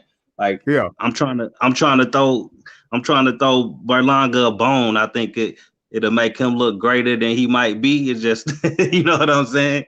I'm just trying to play promoter, really. You know what I'm saying? I think Berlanga and Triple G, the stars would just happen to align that night. So we have Edgar Berlanga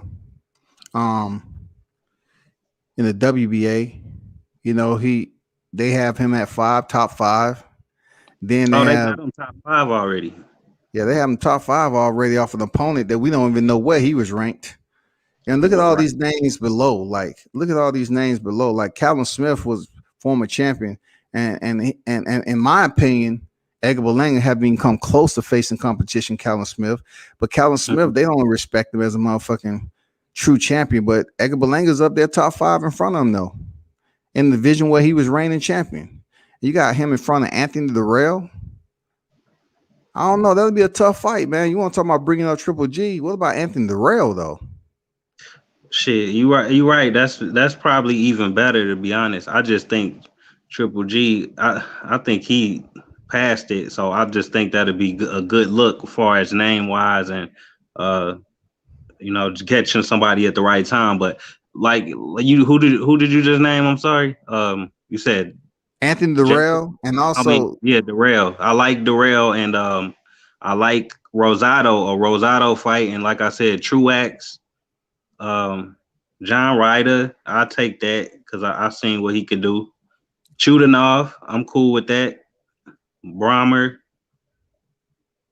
Gongora, you got Lionel Thompson too, man. Lionel Thompson gave Uz Kataki, a beat down too, man. Just like damn Caleb Plant. You see the area I'm reaching for though, like not the very top, but yeah. But yeah, I could see him taking out some guys on that level for sure, like making it look fairly easy even. But I mean, it's yet to be seen, so I do want him to prove it. Yeah, I'm just curious what door, because it's different. Like I see Gilberto Ramirez when he was the WBO champion here. He was just here for a minute, and that dude is undefeated.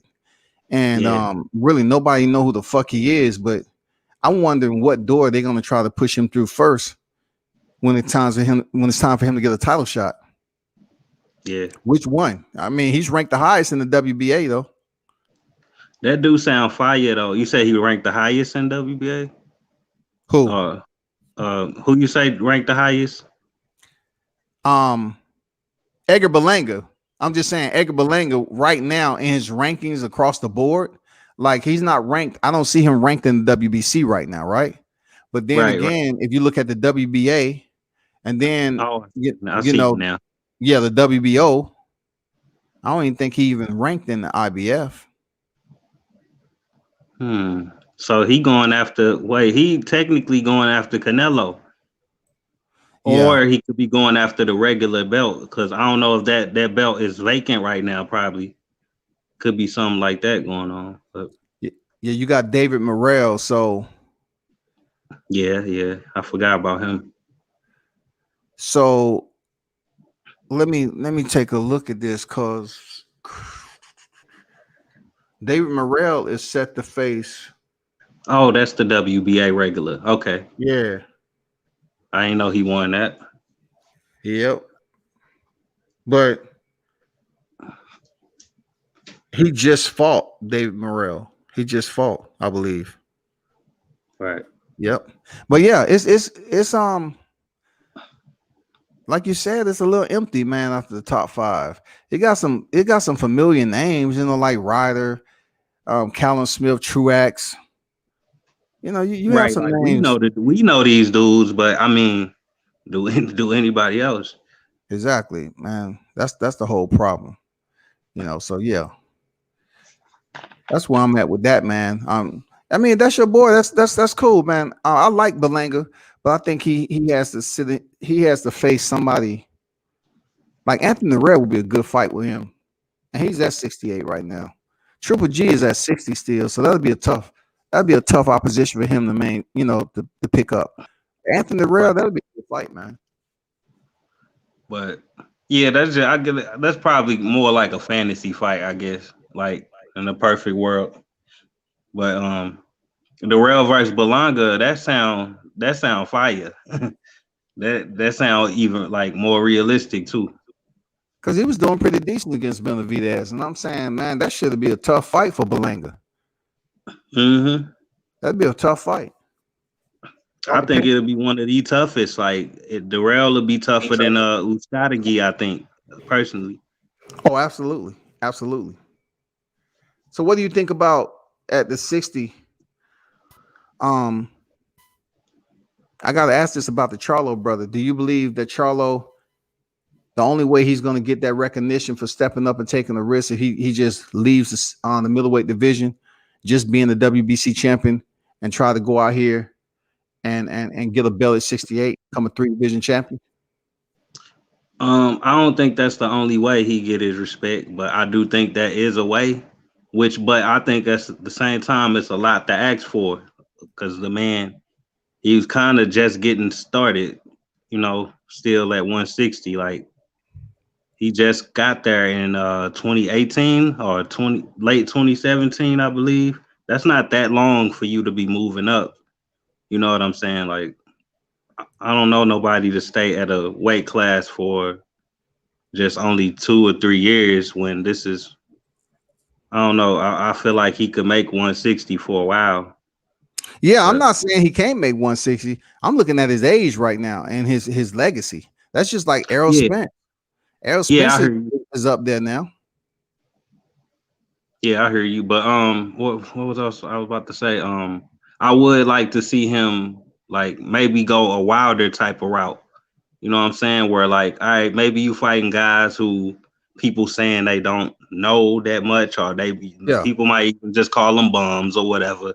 Like just do you, bro. Just get 10 title defenses or something, or 7, or do something that's worth talking about, to where people can't deny it. They can say what they want to say, but on paper, you got something. You know what I'm saying? So just I would like to see that, but if not, then yeah, 168 for sure. Because I think so I'm assuming you saying get like 10 title, stay in there, get ramp up your title defenses and everything. But when it comes down to his legacy, though, do you think it's enough for him to be recognized for the Hall of Fame with what he's done already? Oh yeah, because that's what Triple G did. Like they got to keep the same energy at that point. If he do what Triple G did, you see what I'm saying? The Triple G's just been at the middleweight division, though.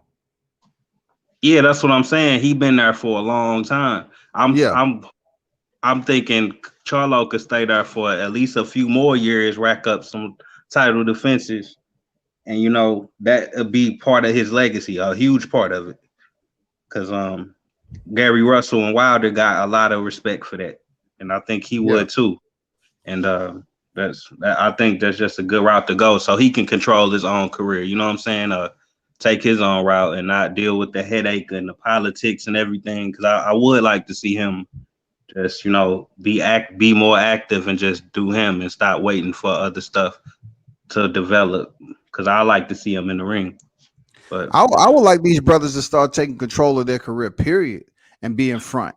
Because stop chasing down the Latino fighters that's making these moves and being offered the opportunity. I know it may be a little bit more difficult for some of them. They might say it's a little bit difficult for them to get in the slot to have the big fight, but we got to do something. Like we got to find a way to be at the top of the food chain so we can fill the stadium.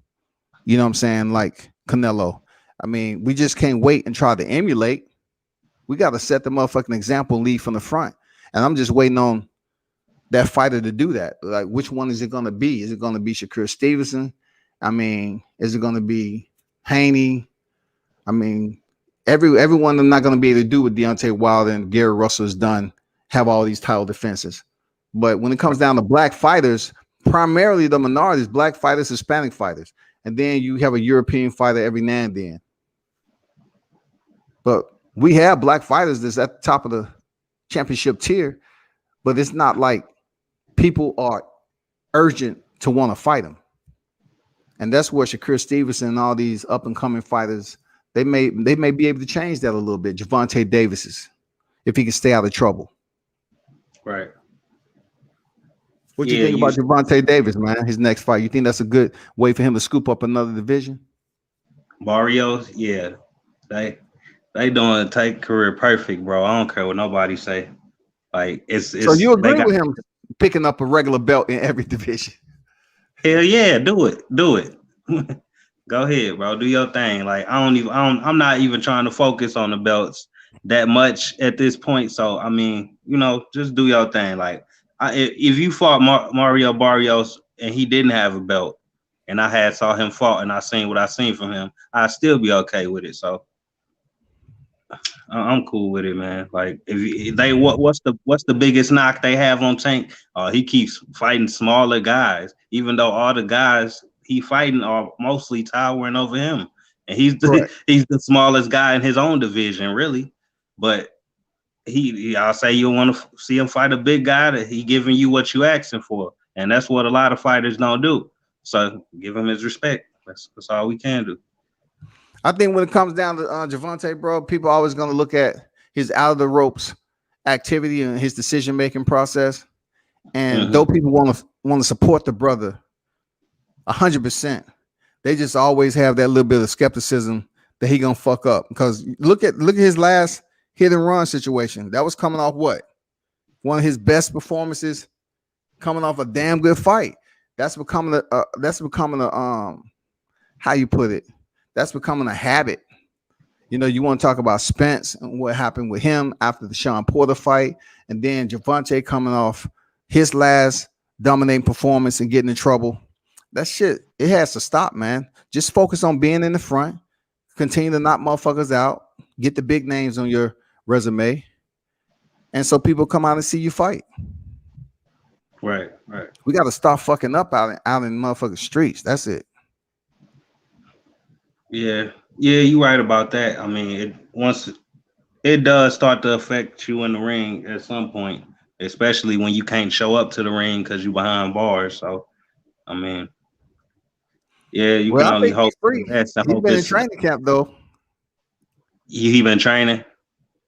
Yeah, I mean, he ain't been locked up. He's been in training camp. That money, man. That money. Let me read this comment. It said Canelo has had some good phases, like when he was fighting Floyd, Trout, and Laura, then fell off with Smith, Khan, and Chavez, stepped up with Triple G twice, and then went back downhill, roller coaster. I think we need the roller coaster. We need to understand, brotherhood, what the roller coaster is, because you just can't sit up here and fight motherfucker 5-6 killers in a row. You can't do that shit, man. Yeah, you can. You can. You don't have to, but you can. Sean Porter do it. Okay, Sean Porter. You said okay. When it comes to Sean Porter, let's say in a row. I said 5 to 6 killers now. Name 5 killers Sean Porter said in a row. Now that's not. I guess I give you that. Like, you right. 5 or 6 is a little. I can say Sean Porter has fought the killers, bro. He faced them, but he didn't face them in a row. He did face 3 killers in a row, which is, I feel like that's a lot. Yeah, that's like the number, man. Like, I would say 3. Yeah. But I think he had the best 3-fight run out of anybody though. So I had to name him first. But go ahead. I'm sorry. Within that 3 though, what was his 3? What was his win-loss record? Danny, Ugas, and Spence. That was crazy. Hey, that's crazy, bro. Like, you really placing Danny Garcia as a killer dog? Yeah, come on, Danny. Hell to the no. Come on, man. That is the journeyman of all journeymen, dog. You want to debate on Danny Garcia? Let's go. Go ahead. Man, come on, Danny. You consider Danny Garcia a killer, bro? Danny, like, man, come on, man. I was just comparing. It might sound crazy. Danny is basically a poor man's Canelo, bro. Just let it register. Think about it. Okay, all right, cool. Okay, you say he's a poor man's Canelo. So therefore, when Canelo move up in weight, he's facing champions. Danny Garcia move up to motherfucking welterweight. He's fighting for a vacant championship. Robert Guerrero. Who is the champion that Danny Garcia has defeated up at welterweight? Who? You just named it. Guerrero is a champ, not a champ. He wasn't a champion at the time, but Robert Guerrero, the name, the fighter is a champion. You see what I'm saying? Like, correct. But I'm saying, who has he defeated as a champion? Who has he defeated? A reigning champion at the time at welterweight. He has not defeated a single champion who was holding the belt since moving up to welterweight. Oh, you saying the belt he won at welterweight was vacant, right?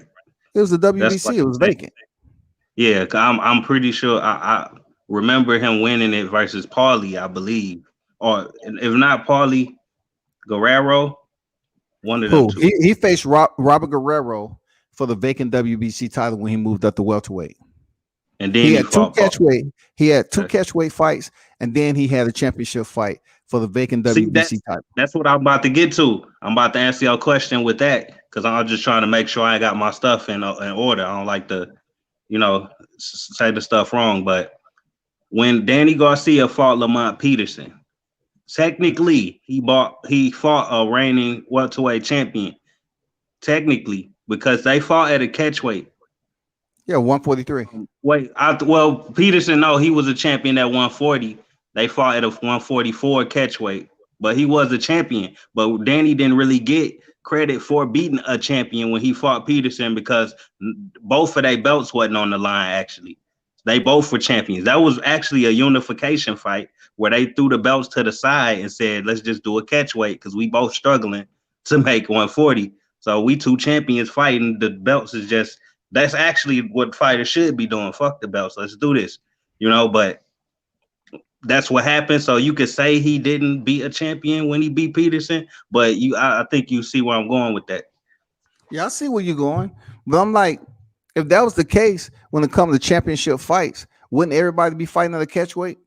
You can't do that. That's why when you say Sugar Ray and Don Lennon, Sugar Ray at 60, Lennon at 175, they fought at a catchweight at 168, which is still a true lot weight of big class. fights be at catchweights though, and like depending on, I feel like depending on the name you fighting, then the catchweight and how much weight you telling the person to lose, it just depends. But sometimes it's reasonable, sometimes it isn't.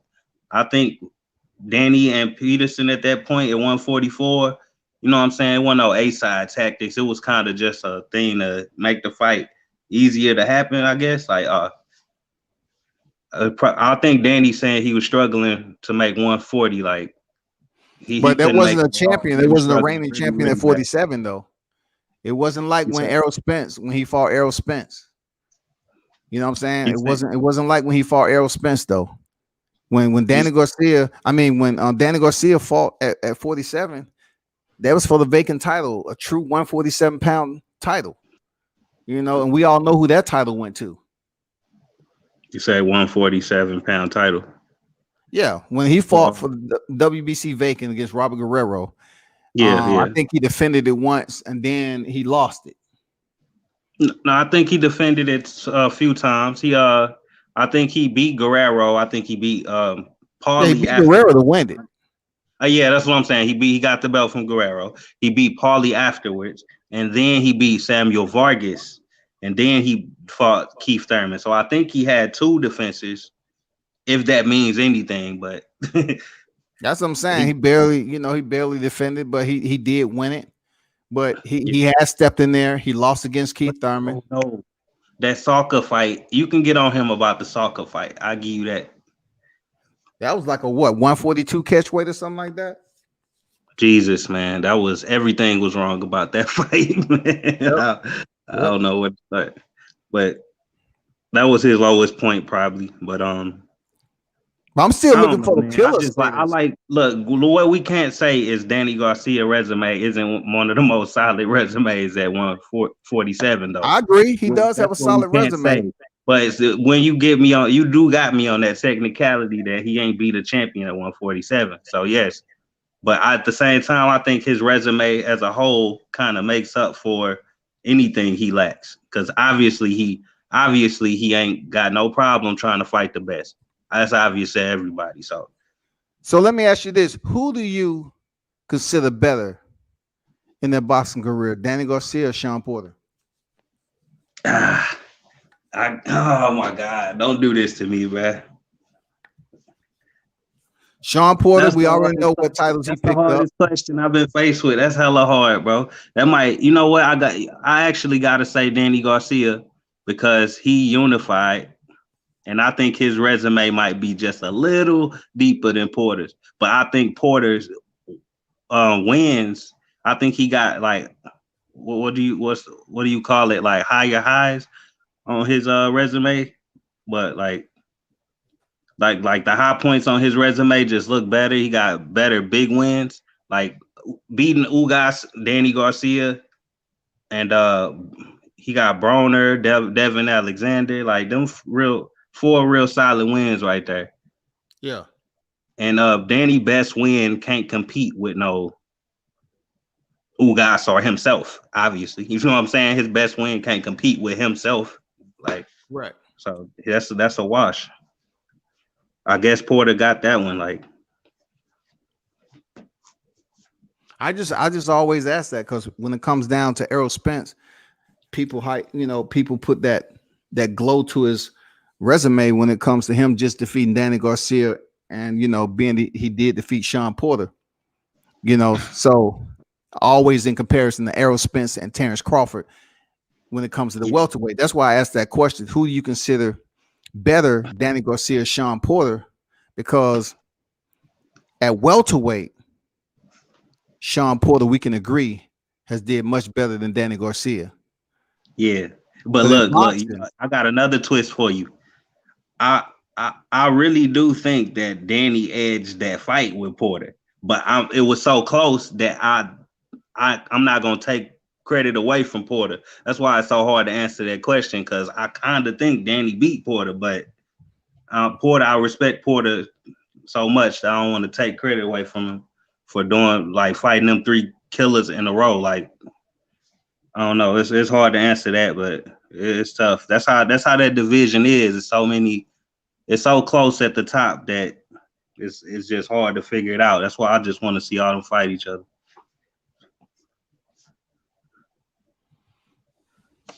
I'm still trying to, see how.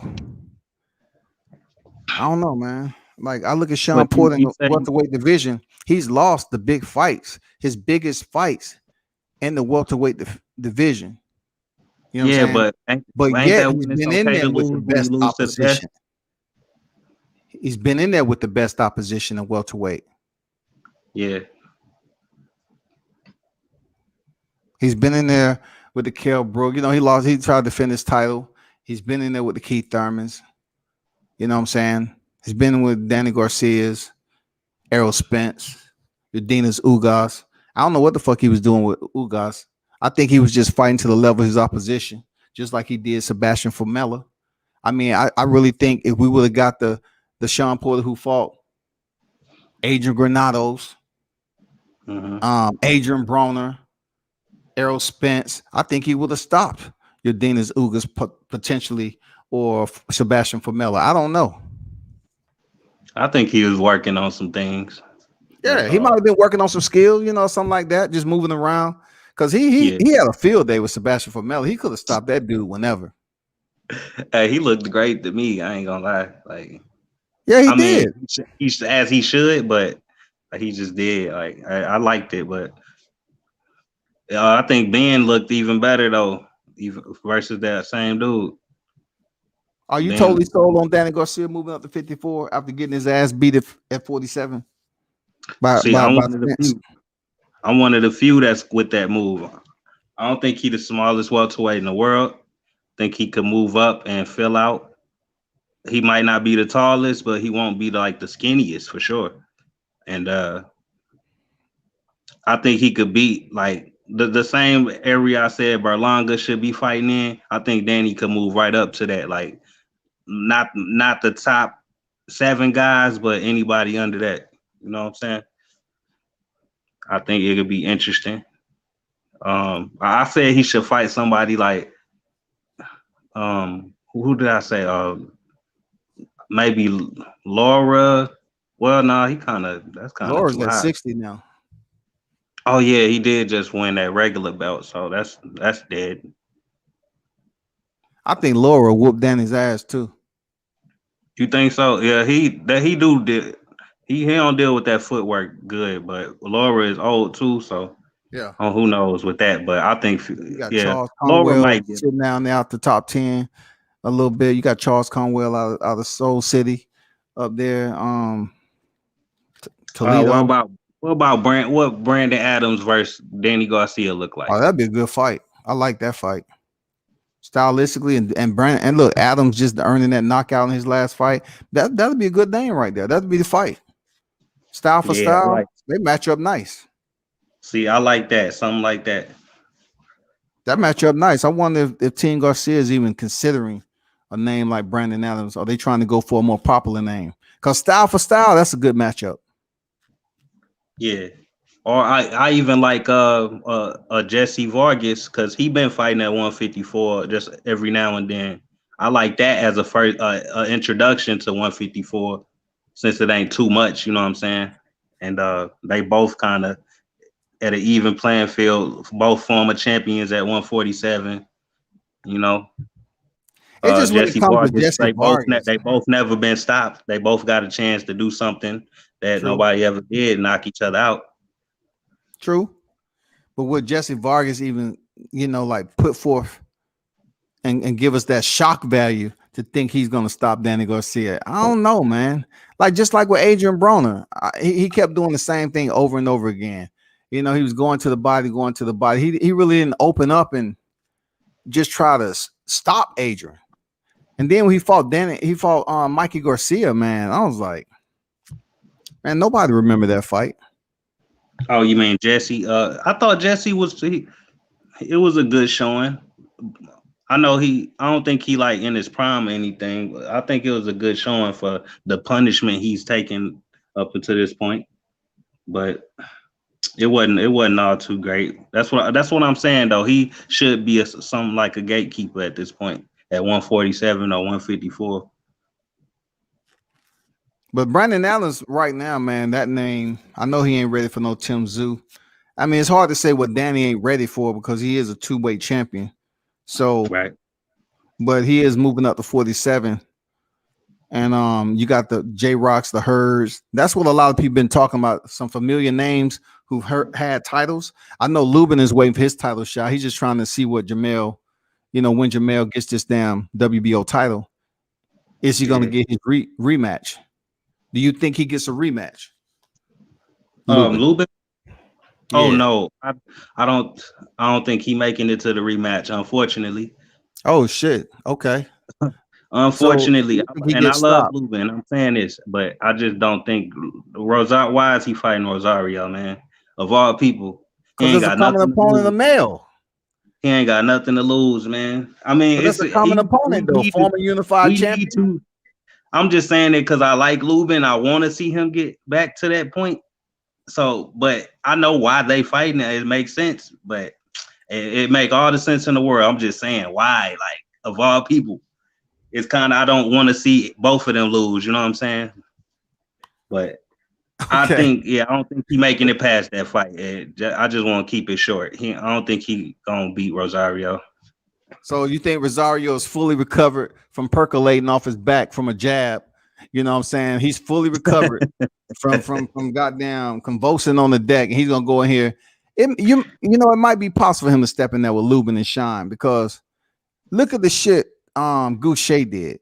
Like looking at the Lubin versus Terrell Goucher, that shit was boring as hell. But then Goucher comes back around and fight Germonta Clark, who I thought defeated Sebastian Fundora, and he stops Germonta in the second or third round, I believe. Yeah. I was like, damn, total different fighter. So I don't know, man. And look, he hurt. You seen him hurt Lubin at the end of that fight? Yeah, he hurt him in the 10th round, man. Hell yeah. Yeah, that was alarming. I kind of agree with you when you're talking about he may not get past Jason Rosario because Rosario got power. Oh yeah, he got a lot of power. He got a lot of accuracy, which is underrated. He just ran into an animal, Charlo, and he got great timing. Like he gonna if he want to catch you with something, he gonna catch you with it eventually. He's going to. Like I've seen a lot of his up and coming fights. Like I probably seen Rosario last 8 or 9 fights, probably all live. So. Okay. I think I got a pretty good grasp on who getting in the ring, when it come to him. I don't think Lubin is That dude is huge. 154. It's just a lot. That's a lot, man. But good luck to both of them, man. That's a great fight, to be honest. And that's on the Tank undercard. So being you saw Jason Rosario fight live, man. So why did he throw the fight against Mel Charlo? Man, bro, you know he what? threw the motherfucking fight, though. I'm gonna call it where I see it, man. I don't give a fuck. That was a jab, dog. That was a jab, man. Man, you could be right, bro. It looked questionable, but you know what changed my mind? I went into it thinking it was a dive, but what changed my mind was I heard the impact. I'm like, wait a minute, that shit sounded like a shotgun. That just opened up a few possibilities the way that sounded. So, okay. So maybe you might want to, if you can hear it, you know how the arenas is quiet because there wasn't no fans. Yeah. I mean, I know where you're coming from because I was trying to tell people how close I was when Gervonta Davis was fighting Leo Santa Cruz. And they were just saying all this shit. I was like, man, listen, Gervonta Davis, you know, he was taking some punches from Leo Santa Cruz, but when he was delivering, when he was landing his shots, they were sounding off. And you can see the facial expression Leo Santa Cruz periodically changing, and Gervonta was working himself for that knockout. And, you know, that's a lot. Just like you saying, you saw Jason Rosario fight live, and the fights that I've seen live, that's why you can look at it from a different perspective. Like, nah, I don't think he threw the motherfucker. But me looking at it from TV, I'm like, man, that shit wasn't hard enough to have you convulsing on the ground. Yeah, but if so, that was some good acting too, you know. I mean, it wasn't better than Ivan Redcatch. Yeah, I was there for that. I was like, that motherfucker. Oh my god, dog. That's what boxing. They say it's bad for motherfucking boxing, dog. Yeah, man. That was Regis didn't even hit him in the nuts, dog. He didn't hit him in the. It wasn't even nowhere close, man. And that same thing happened last night with that Frank Sanchez fight. Just leaving a bad taste in my mouth, man. Like back to back. Yeah, what was up? You didn't see that when Frank Sanchez supposedly hit that guy? Mm-hmm. Yeah, that was just terrible, man. The acting job, at least do good acting, like Redcatch. You right. Redcatch, he won that Oscar. Redcatch got the Oscar, he sold it, you know, but unfortunately you have camera angles, and Regis was in the ring. They already fighting in a small ass ring because that's the way Triller has it set up. That shit is almost like an amateur ring. And the fact that you have Oscar, Snoop, and all the commentators right there. So Regis is talking to him like, look at the replay. This motherfucker faking. And Ivan is still on the ground acting like he heard. And Regis is like, look at this motherfucker. He faking. I ain't hit him in the nuts. But that was an Oscar, dog. That was a blackout of boxing, man. What do you think about the referee, Lawrence Cole, man, stopping Takayama? That was terrible, man. It was. You know what's fucked I'm used to this.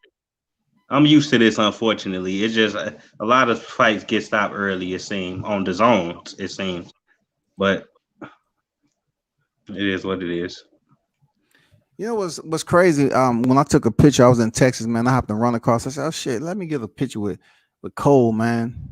So I was having a conversation with him. He said, "Yeah, a lot of people think this or that about me. They have these bad things, but you know, like a lot of referees, like even Jack Reese told me this. He said that he tried to look out for the best interests of the fighters, but some of their decisions is like." If you've been in this fight and those individuals was taking a lot more punishment, why did you decide to basically stop this fight where they wasn't even engaged in an intense exchange for that level of punishment? Like it's no consistencies with you. It's almost like you did get the payoff. You know what I'm saying? You did stop that Takayama and Soto fight probably because the time to get Canelo on deck and shit like that. It came out of nowhere. These motherfuckers was banging it out. And Cole came up there and stopped the fight when that dude should have deserved. It was a championship fight. He deserved to go the distance if he was going the distance. And I seen the guy threw like an 80 punch combo right after the fight, got stopped and said, "I'm okay." Yeah, What? man. Like it was just ridiculous because it was three bad, just bad endings in a row, and it was like that was just a terrible night last night. Frank Sanchez, that ending, the I don't know how to say his name. I don't want to butcher it. Yaka. I'm sorry. Takayama. Takayama. Takayama. There you go. And the Canelo fight, obviously, like that ending was kind of just underwhelming too. So as the card as a whole, I almost like the YouTube card better than the actual one, the one Yeah, people pay for. for sure. Yeah. I agree. I mean, I agree with that. It was just wild, man. Like it's almost like time restraints or whatever. They took it away from the less popular fighter, heavy Mexican presence. A lot of people gonna disagree with me. It's okay, but Soto was in with the fight. Takayama's power wasn't as he didn't present much of a threat, or it didn't have that mustard on it like Soto, but yet he was still motherfucking landing those freaking multi-punch combinations and made the fight very interesting. But he was getting rocked some of the time. But anyway, man, it is what it is, man. Canelo, he did what he had to do, and Billy Joe Saunders, in my opinion, the motherfucker quit. I know he has fractured orbital supposedly, but fuck it, man. I don't know. I'm on to the next man. Wait, we waiting for Caleb Plant to step in here and try to defend his belt. Yeah, man. It's like I barely that I cannot say his name, but the Soto fight, what I'm talking about. Yeah, That fight, man, that fight was so damn good. That was the fight of the night for me. I was man, that shit enjoying was that on fight point. You of ain't all never fights. lied. He was dancing. The dude started dancing. He started showboating. I was into it, Yeah, bro. I dare near called him Sweet Pea. I'm like, oh, yeah. I'm just playing around and stuff. And then all of a sudden it just end like that. I'm like, come on, man, Jesus. I That's don't that's even what I'm know saying these about guys, and boxing. I just was having fun. You know what I'm saying? Yeah, man, we was having fun watching that motherfucker. I was like, that's the fight. These motherfuckers are throwing down from the opening bell, man. They showboating too. They had incredible gas tanks. Man, these motherfuckers giving us what we wanted. And then Cole just steps in there and don't give a fuck about what the entertainment is. You can't tell me the crowd that was there in attendance, they weren't cheering that motherfucker. Like some of them are probably standing on their feet, like, damn, this is a good Right. ass fight. And then Cole just shut that shit all the way down. We got to get on to the main event, fellas. Thank you for showing up. It's just crazy, man. But what fights is next weekend? Because Let me see. I think it's a UK fight, but Anybody of notability though. Let me I'll find it out right quick. Because hold on, I'm pulling it up right now. You don't got to, because I thought I had it in my head and kind of lost it. But okay, Neary and Figueroa. That's what we got. Pretty boy ain't getting out this fight. Figueroa, he done. Damn. Yeah, that boy Neary a killer, man. Good luck. Brandon That's all. Figueroa done. So they are the main event, and that's for the WBC super bantamweight title. He done. Luis Nery is gonna beat the brakes off Brandon Figueroa. Man, I'm definitely not gonna be surprised if that's what happened. And after that, you have Josh Taylor and Jose Ramirez finally for the motherfucking junior welterweight unification. That shit's on deck. Who you got winning that? Man, I'm running with the Mexican, man. Damn.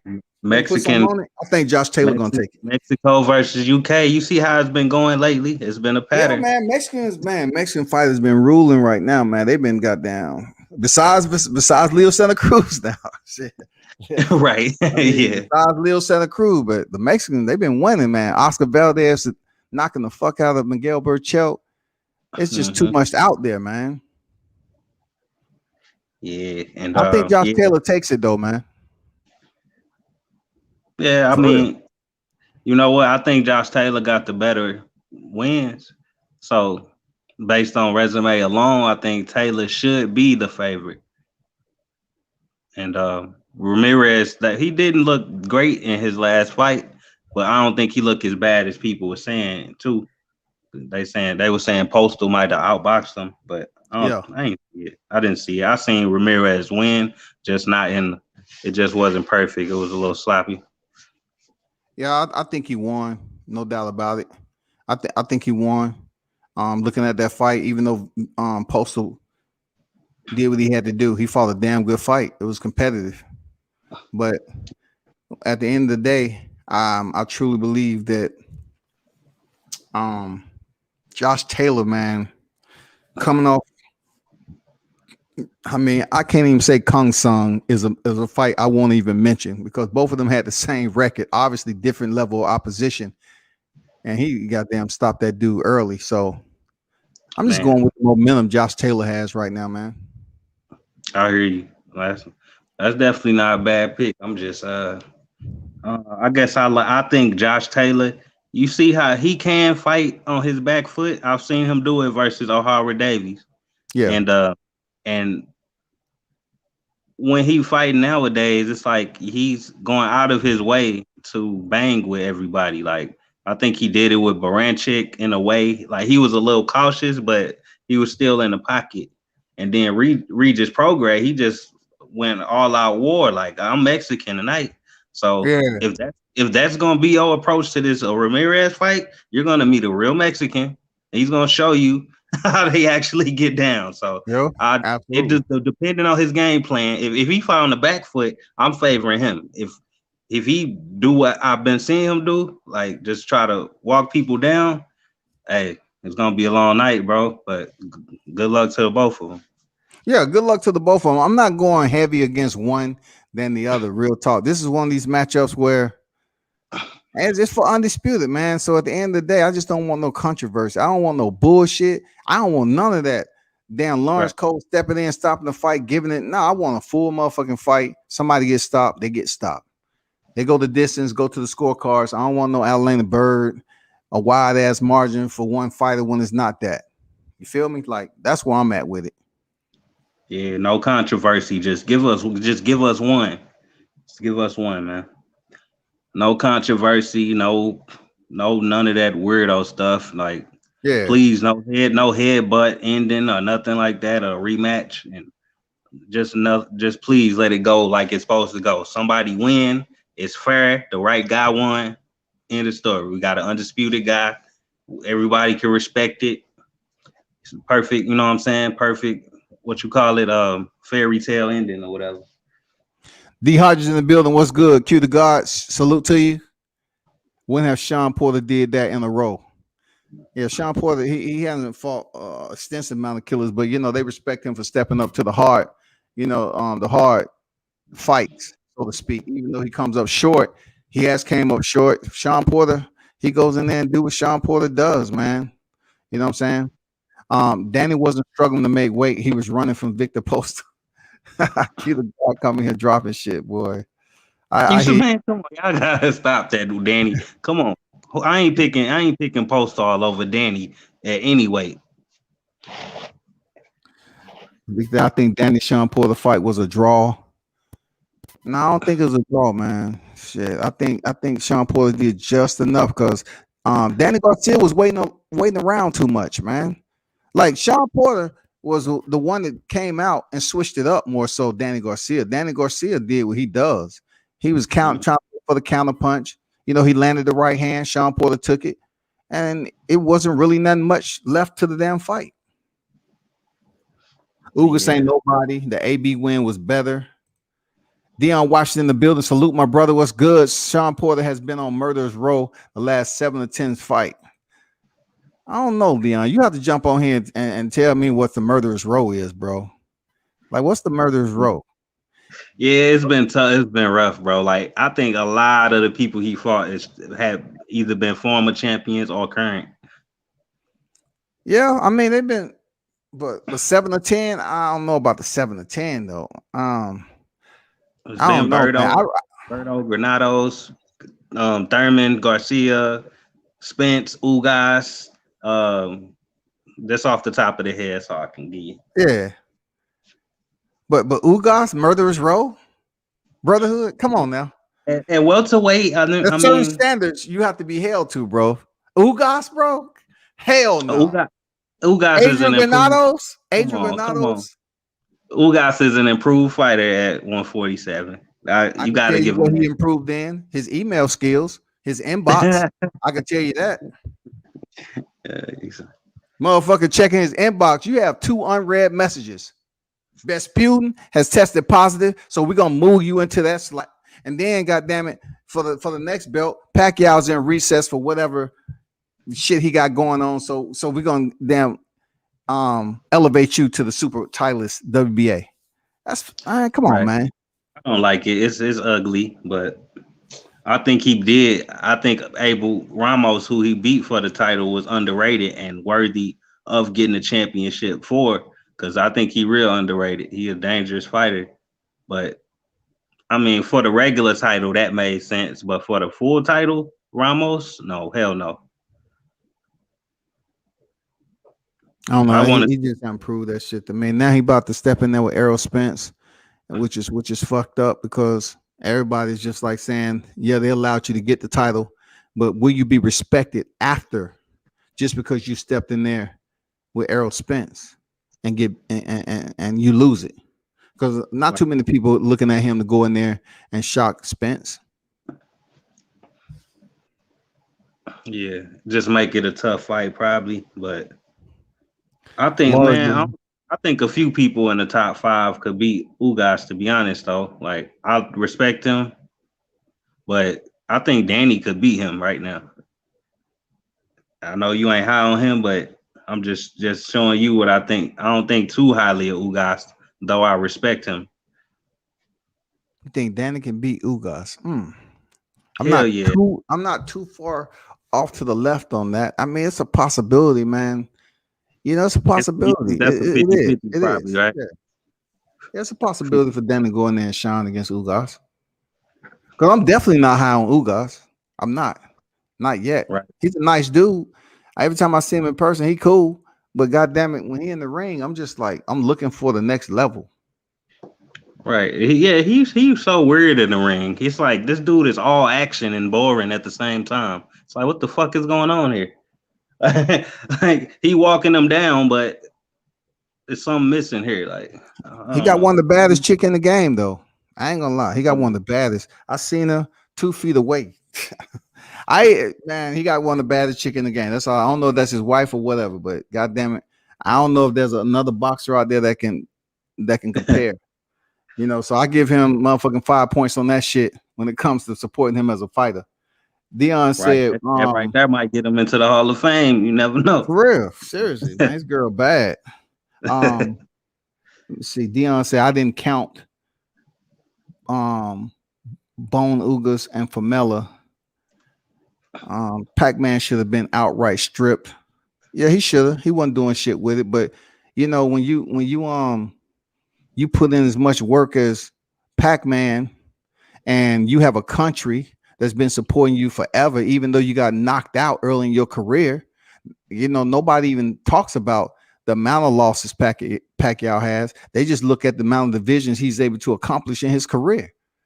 And Pacquiao was knocked out early in the lightweights, in the lighter weight class. You know, when he was just starting off. But man, salute to the general, man. Motherfucker 62-7. Hey, I ain't mad at him. I just wish he would have fought Terrence Crawford when you had that WBA strap, though. Yeah. What about your boy Wilder, man? You know what I'm saying? I know the conversations and debates go on forever and a day, man. You done got there, talk yourself. Shit, man. We don't know what the fuck is going on, except we know what's not going on. What's not going on is the undisputed. What we know is going on is that he's holding and he's in arbitration and he's standing on the square. Yeah, and when you heard Fury say it in that interview, I know you heard it because you be on your stuff. But he say I might have to fight Wilder next. Yeah, in that interview. So I mean, that was it right there. Everybody was saying it's over, get over. He lost. Ain't no third fight. Won't no third fight. The contract expired. All that stuff they were saying, and Wilder back. He in control, and everybody don't like it. They got nothing good to say. It don't matter what happens. They have nothing good to say about it, man. Like Nothing, Wilder, man. it's weird, but man, Wilder back and he looking better already without breathing on the team. He was looking real sharp. Yeah, In for the real. mix with Malik Scott. That's all I'm gonna say. Yeah, he been doing his thing, man, for real. I'm glad to see him back. I know a lot of people still hating on him about Malik Scott putting out that video, you know, because they was trying to break up the unity. You know what I'm saying? They were saying, well, who he should have fired was Malik Scott because he ain't doing shit. Well, you don't know what Malik is doing behind the scene. Malik is a big boy, and if Deontay want a sparring partner, Malik is always there, size for size. You know, they fall in the same division, so that's a plus in itself. Plus, Malik was a professional fighter, you know, and Yeah. plus they found, so that's a plus. And you know, them firing Mark Brutal, I'm glad that shit has kind of died down for now. But the priority is for him to get that motherfucking WBC belt. Right. I mean, these people was just hating on the fact that Malik Scott is training him just because it's Malik Scott and no other reason at all. I haven't heard any reason why anybody is mad at that or think that's a bad decision besides the fact that it's Malik Scott. It's just simply it's because he exists. Now, I don't know guess how he that makes sense, exists. as if he not a professional fighter like a lot of trainers used to be. Yeah. Do all these trainers have the greatest careers in the world? Hell no. Was Derek James a great fighter? No, he wasn't, but he's a great trainer. So give Malik Scott room to show you something before y'all start just shitting on it and hating on everything. Like, have some patience, haters. That's solid. I respect that. That's solid. Because you're right. A lot of trainers are not star pupils in as a competitive boxer. You're absolutely right on that. But I think at this point in time, I don't think some of these individuals, the casuals, the temporaries, or whatever, they doing their research. They just looking at what's popular in media, what fighter they like, what fighter they don't like. And we all know it's a lot of people that don't like Deontay Wilder for standing up and being considered to be pro-black, standing up for his people and all that. And I guess he didn't go away like they figured he would. They felt that Deontay would just be sitting around doing nothing like he was initially when he lost. He didn't say shit for several months. Motherfucker was on here turning on him, crying, telling me he ain't said shit. Why isn't he speaking? The man speaks up. They don't like who he spoke to. They don't like what he said. And then he's coming out slowly but surely posting more pics. Now finally he posts a training vid. And you know, people's like, damn. You know, right? He was Same in great people shape that say, too. where's Wilder been? He's sure been quiet. Where's your boy? Where's your boy? Like, and then when he pop up on him, like goddamn Candyman, they got a problem with it. They're gasping for air, and here he go again. And look, he still looks bad. But y'all said he should be training and working on his craft. That's what y'all said he should be doing instead of talking to y'all or saying anything for that matter. And he showed y'all on video he working on his craft, and y'all mad at that too. It's like they mad at everything the dude doing. He always in shape. Yeah, like what can you say? The man's He's always in shape. You know what more you looking at? He hasn't been in the ring over a year, but he's in tremendous shape. And you know, say what you want. 41 knockouts. It was off what y'all was complaining about. Y'all was complaining he's like a one trick. Well, motherfucking that right hand was tricking motherfuckers early, getting them up out of there. So now y'all want to come back. The only thing they want to see is they hope and pray that Tyson Fury can go in there and put up the type of performance that he gave the first time, which is not going to be the case. It's too many eyes on him this time. It's not going to be the case, man. Not at all, man. And man, I call these dudes, they be hating a lot, and they basically get all their information from headlines. They the microwave media, man. They don't get past the headlines. but they think they know every damn thing. They don't do no reading, no researching. That a lot of these journalists, a lot of them don't have no journalistic integrity. Well, Like, come on, man. journalism lacks integrity to begin with. Let's be clear. Right. First and foremost, journalism will always lack integrity because those journalists are receiving orders from individuals who actually pay them, so to speak, and sign their checks. So with journalism, you have to somewhat go against the grain and bring controversy so people can tune in. They don't want you to be always right. That's the fucked up thing about journalism. If you sitting up here and you always right and you agreeing with a motherfucker, they don't want that shit. They want you to ask the tough questions, bring out that reaction, and so the viewers can tune in. So journalism will never have integrity, man.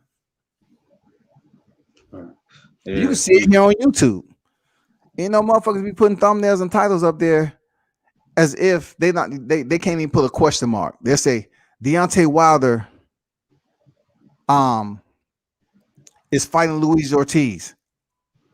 See, right at this moment, you saying Deontay Wilder fighting Luis Ortiz, you saying, oh, so he is fighting Luis Ortiz for a trilogy next. He ain't fighting Tyson Fury. But instead, they leave off the question mark just so people can tune in and say, oh shit, I guess they got the news back. It's gonna be Joshua Fury. And right. That's lacking integrity because all you're doing is just putting bait out there for people to click on your shit. Exactly. And with the little suit audio or whatever about the suit, the little 12-second clip from Kevin Iole. I mean, that's what I say about journalistic integrity. That's a perfect example.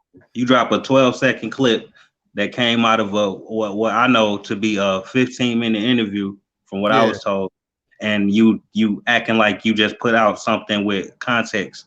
Nah, we not dumb around here, bro. You can play the masses, you could play the casuals all you want, but I'd be the last one to get played by y'all clowns, man. Yeah.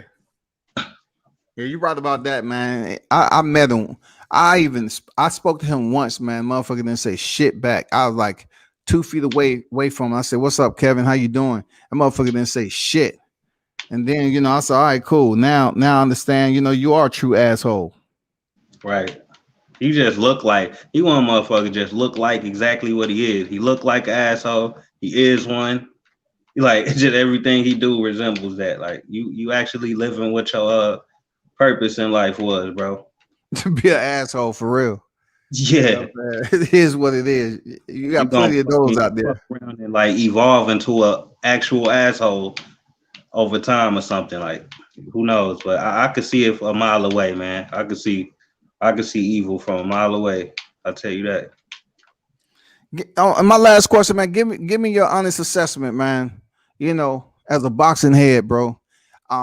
Give me your honest assessment on what you think about Floyd Mayweather allowing that goofball Logan to snatch his cap out. You know, with all that money he shell out to security. You know, the hierarchy that he's in. You know, like we talk about Canelo, right?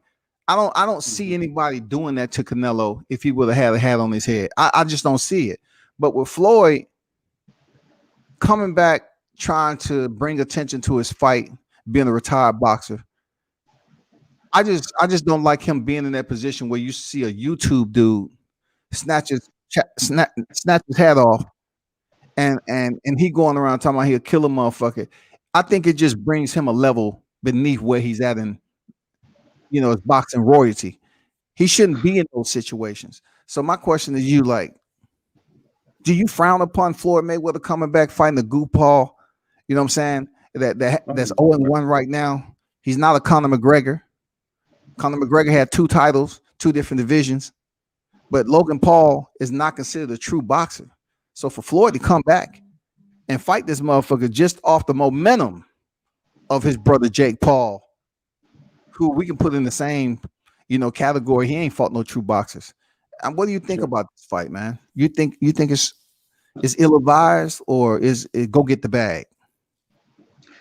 I mean, I do like the part where they bring in eyes to the sport of boxing in general, But at the same time, if this is gonna escalate and turn the sport into a clown show to where we got that as our main event and we actually watching the real boxers on the undercards, like I'm not with that. I like what's going on with the attention that the sport getting, but if it goes too far, I will be the biggest enemy. You know what I'm saying? It could flip real fast. So it's like they kind of on thin ice with me. It's hard to explain. Like it just depends how everything develops at the end of the day. Like if they start taking this more serious, then I'll start taking them more serious. You see what I'm saying? Like, but what we saw with the Jake Paul and everything, and we saw two rappers fighting. We saw who else do we see? Cunningham and I can't take that serious. Yeah, Cunningham and Frank Mir. I respect Frank Mir. He was a multi-time heavyweight mixed martial artist in the UFC. You know what I'm saying? Well, Steve that was one of Cunningham, the few I took former serious. cruiserweight. Yeah, I give them that one because it was one that actually looked like a fight almost. You know what I'm saying? Like, yeah. But man, like when it come to Floyd doing it, him specifically, like, yeah, you should be the last person doing it. But I don't know. It just goes to show that he was really all about the money, man. Like he will sell his soul for the money. As simple as that. He's already done it. He done it a long time ago. When he talking about all that Gucci stuff and saying, just kind of getting on black people's nerves on purpose. Like it seemed like he almost got some type of agenda behind him, or maybe he been told to do these things to get attention or something. Like I don't like Floyd, so I kind of don't like a lot of things he do. I just end it there. I don't like a lot of things he do. I don't like a lot of things he did in the past. And this whole Jake Paul thing, though, I'm trying to embrace it.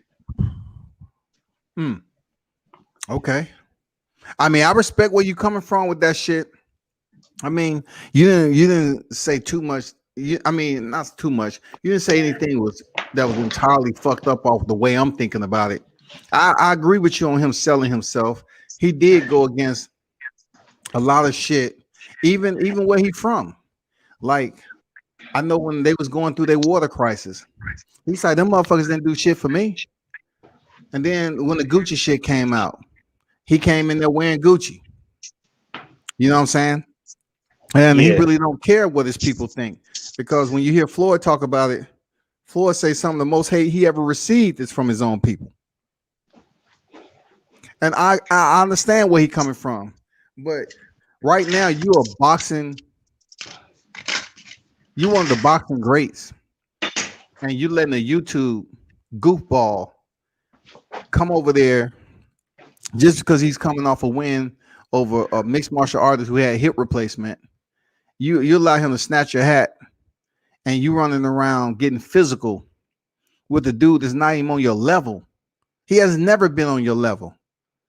And this dude, I mean, that's another thing about Floyd. He keep giving these white fighters opportunities to share the square with him. Well, it's not a brother out there you can do this shit with. Like, you can't allow them to get a big payday. You got to go out here and get a nobody that's getting momentum in social media and say, once again, I'm all about the money, and I'm gonna seize the moment, and I'm gonna step back in here and get several million, however much he's getting for fighting Logan Paul. I don't know if you heard how much he's supposed to be getting for fighting Logan Paul. Man, I don't think it'll be like 3 figures or something, but I bet it'll be in the mid twos. I don't know how much, but I'm just taking a guess. But I think he'll get at least like 50 or something, like what Canelo getting nowadays, at least. Damn, 50 for fighting a YouTube sensation. God damn. That's crazy, bro. That's crazy. That's good money, though. I ain't gonna lie. It's good money, but I don't like we said before. Like I told my audience, Floyd Mayweather's been to WWE. He knows how to put on a show. He knows. Could this been scripted, or was it all legit? Was it genuine motherfucking beef? and animosity for snatching his cap? I don't know, man. Right. I can't tell you because Floyd, he's such a genius with making money. This motherfucker he'll go through some shit like this. He'll set it up for him to get a fight with Jake Paul later. That's Floyd. He's a genius with making money, man. He's selfish. This motherfucker don't care nothing about what black people say about him.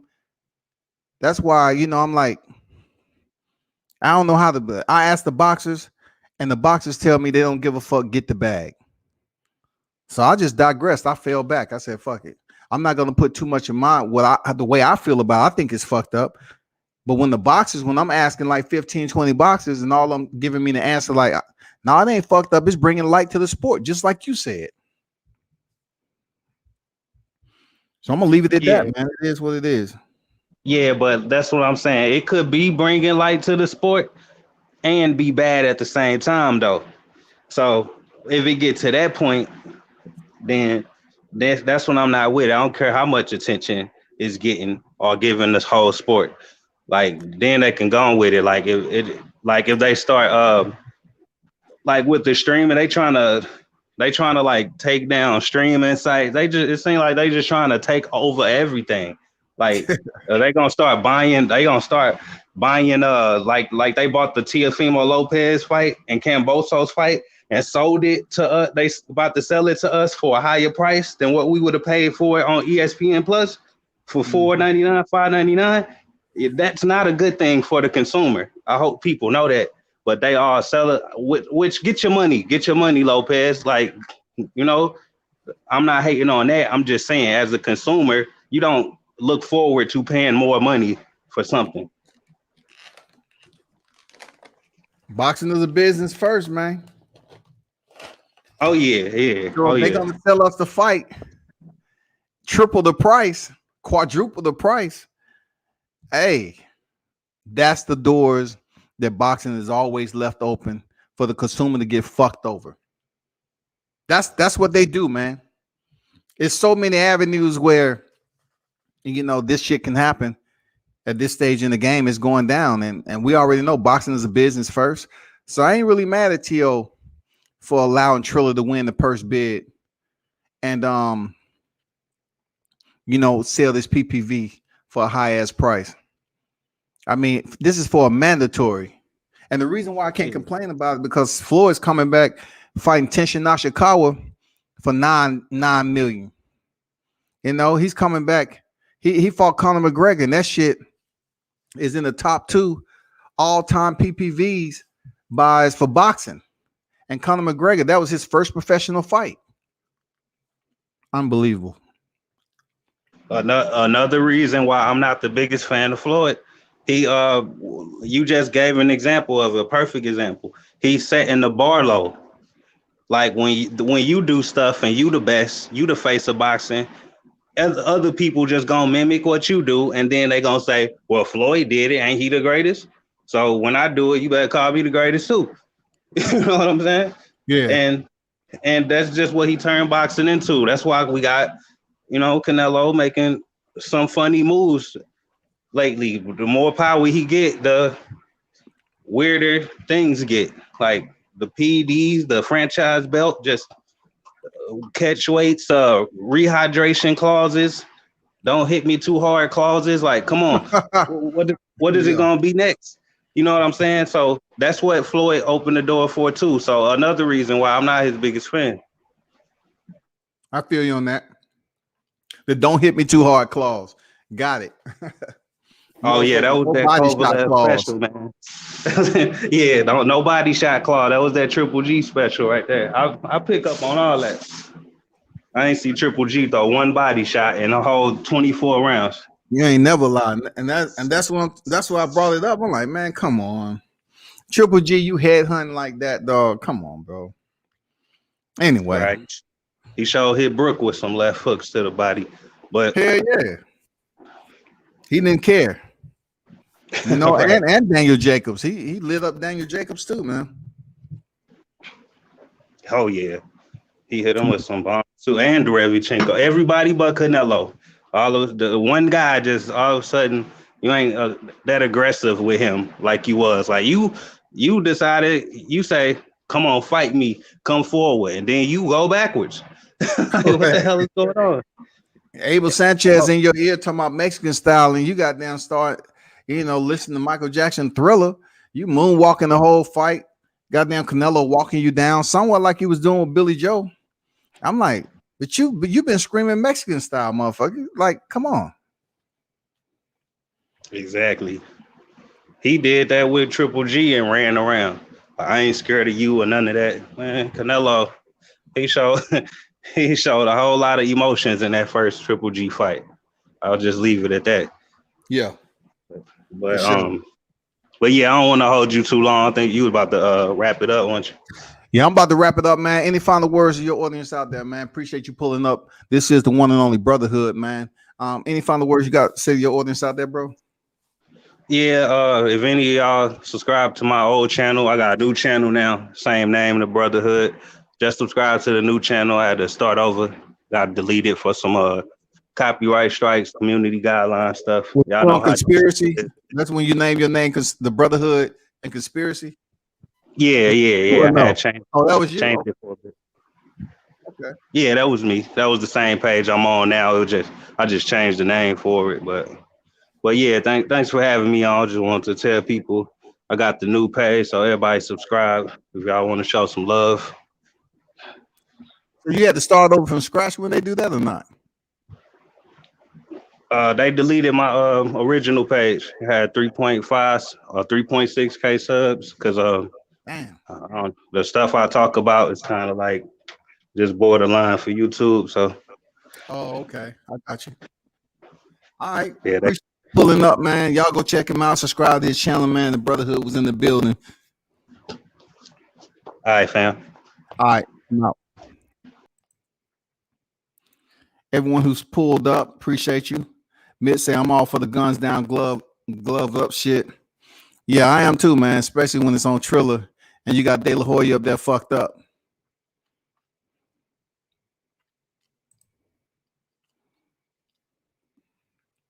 Can't trust Abel when you're fighting a Latino fighter. For real. Abel Sanchez giving Gennady the plan of failure. Gennady probably turned around and asked Abel at the time, "You sure that you sure, Abel? You sure? See, no, I'm not feeling that, Abel. Yeah, that's gonna work. Listen, that may be Canelo, but Canelo can be broken. All you got to do is just put your heart and mind in determination. That's it. But you're talking about doing all this in the first 6 rounds. I'm not gonna have anything left over. Yeah, that's what I'm talking about. Show the warrior spirit. That's it." He's sending Gennady Golovkin in there for failure, dog. Damn. Y'all need to stop that shit. For real, y'all need to stop that. But man, Golden Boy is changing his name to the Adonis Promotions. They moved the Triller. Yeah, I see where Golden Boy is attempting to because I'm telling you, man, this is why a lot of people are going to go over the Triller there, Mitch. It's the fact that they're informal, they're off the cuff, and they still bringing in people who are willing to take a peek at the music performances that they have. You know what I'm saying? And the boxing or the combat sports bouts that they have isn't absolutely top notch comparable to the premier promoters that we see putting fights out. But we live in a generation where you have people that's all about reality TV.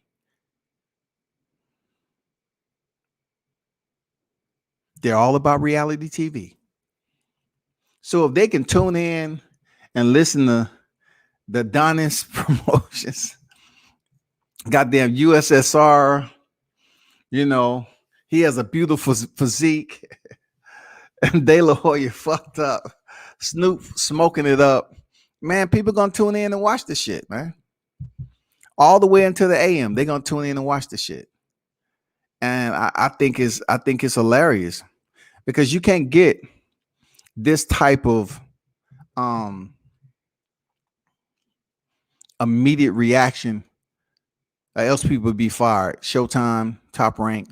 You know, you look at Andre Ward, Timothy Bradley, you know, all these guys, even Roy Jones. Roy Jones keep it professional.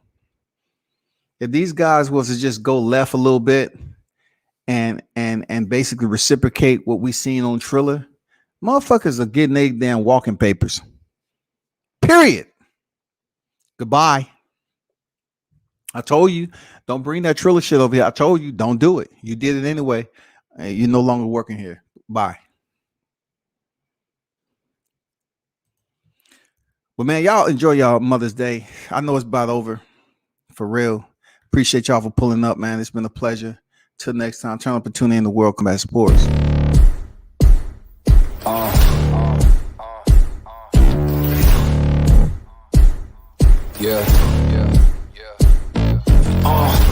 Pardon me and my tone. You can't step to my throne. They ain't working like me. I did this on my own. You asking where we been, huh? I don't know where to begin, huh? All this dirt on my skin. I just came here to win. I'm more than a man, I'm a monster. Somebody call a pastor, doctor. I got a 6 sense for imposters. So now I'm coming for the whole roster. It's not a game, why you playing with me? You could double back, lose track, try and hang with me. It must be in my veins, something you can't tame, cause I break the chains. Can't control me. I got the power, I got the keys, cause I break the chains. They try to hold me, I'ma push back, just wait and you'll see.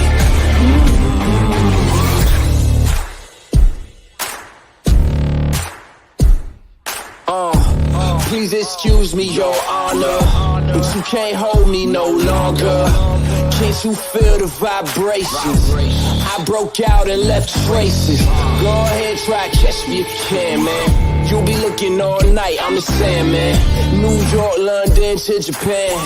I'ma show the whole world who I am. Boom, boom, boom. Major look.